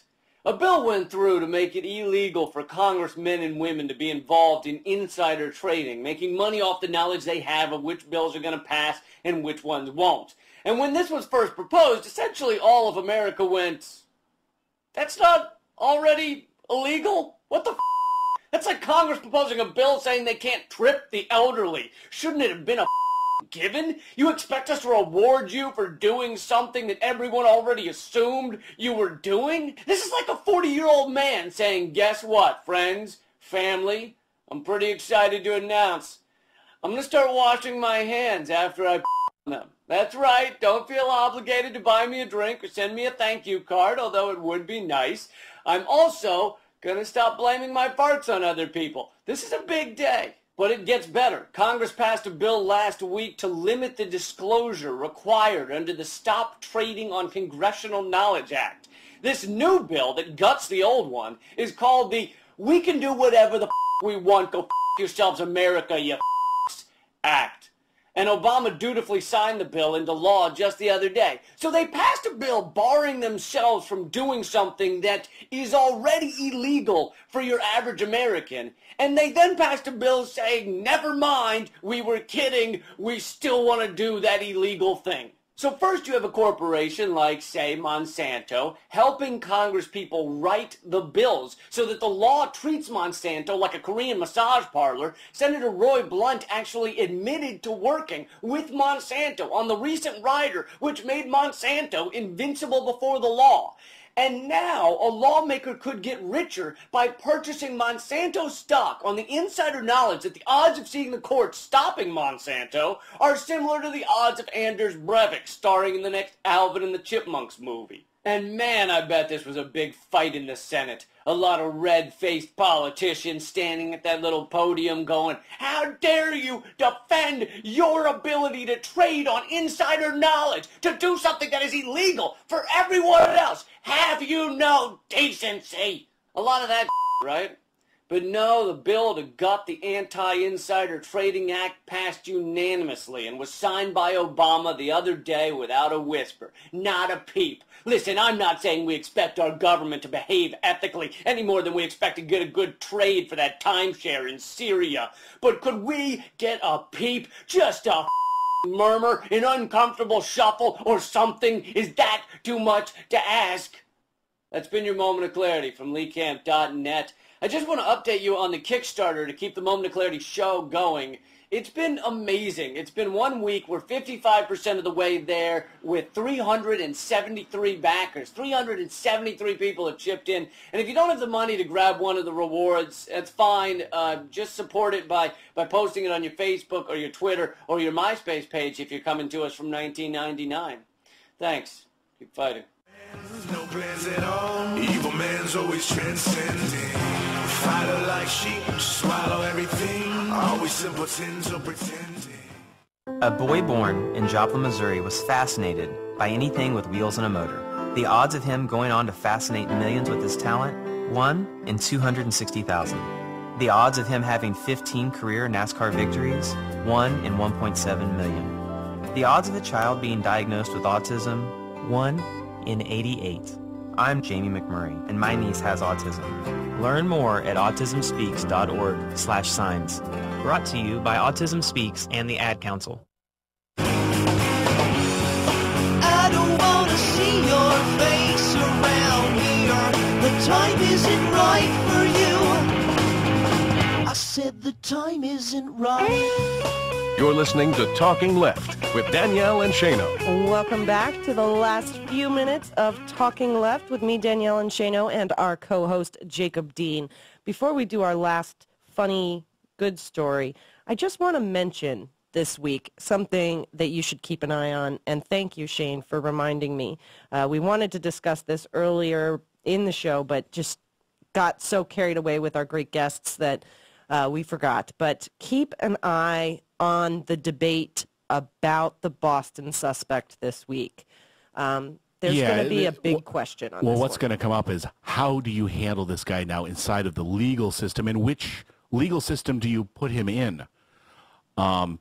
There's all kinds of different rules and laws out there, you know, all kinds of crazy ones that are completely violate the Constitution. You know, as of right about now, you've got some conservative senators out there saying, you know, throw him a gitmo, essentially. Yes. You know, no trials, no, you know, do the extremes. Right now, the Department of Justice said we're going to use the public safety exception to not give Miranda. I know the ACLU Which means not read him his rights for people who might not. And remember, the same people they're going to be jumping all over this saying, don't read him his rights, don't you dare, are the same ones pounding their chest about the Fifth Amendment and drones. So I guess the Fifth Amendment only applies when they want it to. Yeah. So it's something to keep an eye on, see how it unfolds. Yep. Because we have and it will be interesting to see how some of those senators that constantly railed and supported Rand Paul in his big gigantic publicity filibuster will be siding now. That's the Fifth Amendment, you know. So you know, they're kind of important. And when you just like we've talked a lot about, especially when it came to same-sex marriage rights, that when you extend a right, you actually are more free yourself, even if you're not part of the group you're extending the right to. That works the other way around, too. Yep. You take someone else's right away, you are less free as an individual, even though you are not the one being denied that right. So keep that in mind. Yep. So, Jacob, that'll reach on. Sorry, Jacob, didn't mean to derail the conversation there, but it was something we noticed in the news cycle already, that people, that the suspect hadn't been Mirandized, and people essentially saying he should be treated like an enemy combatant and not given his habeas corpus rights. Any thoughts on that before we do our funny story? Absolutely. It's definitely top of the mind, top of the news. The other thing I would also mention is to keep in mind of, you know, the 4 people who lost their lives over the course of the 3 or 4 days and these other things. But you guys are absolutely right. The law applies to everyone. There's no selective application of, you know, this here and that there, and this guy gets this rule and this guy gets that, but I don't. And no, it's everyone's supposed to be playing by the same set of rules, and it's very important. So I'm happy you guys mentioned that. Yeah, and you know, we can't ever let our civil rights be attacked, even when our emotions want to do otherwise, even when emotionally we all might have an idea in mind for what should happen to this guy. That doesn't mean that's the right thing to do. But one of those who I suspect will be calling for him to be treated like a enemy combatant, just my opinion, he hasn't come out yet that I'm aware of, Representative Jeff Duncan of South Carolina. He is a noted conservative, a noted Tea Party favorite. And this week, in a House hearing in which he questioned Secretary of Homeland Security Janet Napolitano, Jeff Duncan was talking about very important news, Jacob. Did you happen to catch this report? No, I haven't. I haven't heard this yet. Yes, he wanted to discuss with Janet Napolitano the very important rumor that the Department of Homeland Security had acquired over 1 billion rounds of ammunition to, quote, attack American citizens. Yeah, this was in an actual hearing, and just to quote Mr. Duncan here, he says, you know, because this is just an internet rumor. So he says, you know, when Forbes magazine or Drudge or some reputable news sources start to repeat the numbers cease being rumors and start having some credibility. Did you catch the problem in that phrase, Jacob? Yeah, right. Jeff Duncan thinks that the Drudge Report, the conservative message board that floats theories like Janet Napolitano is promoting a same-sex takeover of the Department of Homeland Security led by a lesbian cabal. The same Drudge Report he thinks is in the same category as Forbes magazine.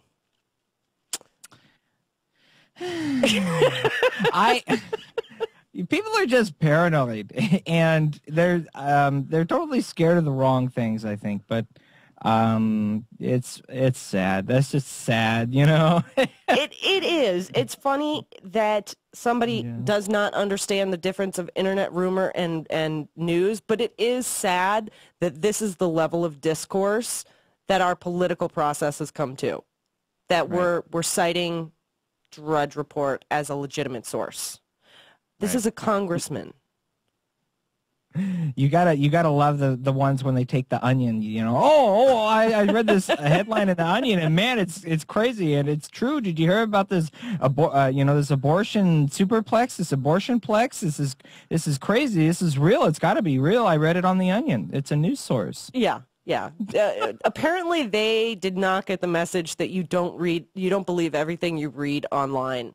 And hey, you know, we don't present ourselves as a news show. We're an opinion show. We cover news. We talk about it, but we try our best to be factual. But we don't say that you should listen to us above any other. You know, certainly not above Forbes magazine. Well, maybe above John King, but that's about it. I say you may have a better bet trusting Talking Left or Filter Free Radio than the Drudge Report. I'm just going to go out on a limb and make that assertion. Just my personal opinion. I'm just saying. Jacob, I just want to remind everybody again to go to Democracy for America and vote for Jacob Dean in the scholarship to attend Netroots Nation. The link will be up after the show. Jacob, thank you so much for just being you and being wonderful and making the last hour of this show so much fun. Hey, right back at you guys. And, you know, stay the course, stay strong, get out there, get active, you know, and be about it. And thank you so much. Honestly, if it wasn't for you guys, I would not be so far up in the scholarship ranking at the moment. And with a little bit of more continued support over the next couple of weeks, we're definitely going to go. We'll cover it. And we'll bring you Netroots Live this year from San Jose, courtesy of moi. And it's going to be fantastic, and I'm looking forward to it. I'm just so stoked. And anything you want to plug for the episodes of Filter Free Radio coming up that people should tune in and participate with you for? Our super duper awesome mass producer and co-host, Skeptical Scott's going to be with us Monday, filterfreeradio.com. And this Monday, we're going to be talking about Scott's really getting active at his local farmers market and farming and participating there. We want to talk about that. Also, I've been going through a book by Edward Bernays called Propaganda from 1928. It's really interesting. Wow. Answers a lot of questions on why do we think the way we think and why are things the way they are. It's one of those books. It's good stuff. You just made Shane and I go, ooh, I want to read that. I'll leave it to you. I think we're the only people in the world who wanted to read Anatomy of a Revolution, and this looks like another book that we'll have to get our hands on. Thank you, Jacob, as well as all of our great guests, Bill Press of The Bill Press Show, Dan Favor of the Golf Restoration Network, Ray Mederios of USA Progressive. Thanks to the Boston Police Department and everybody for their fine work, getting their hands on some dangerous individuals. Thank you to Nicole Sandler of RadioOrNot.com, George Rodriguez of SoFlo Radio. Thanks to everybody at We Act Radio, Alex Lawson, Kimon Freeman, Pete Callahan, Daniel Manns, Rich Webster, everybody that I'm probably missing. Thanks to Progressive Voices, and thanks Dano Songs. We will see you next week. Have a good afternoon.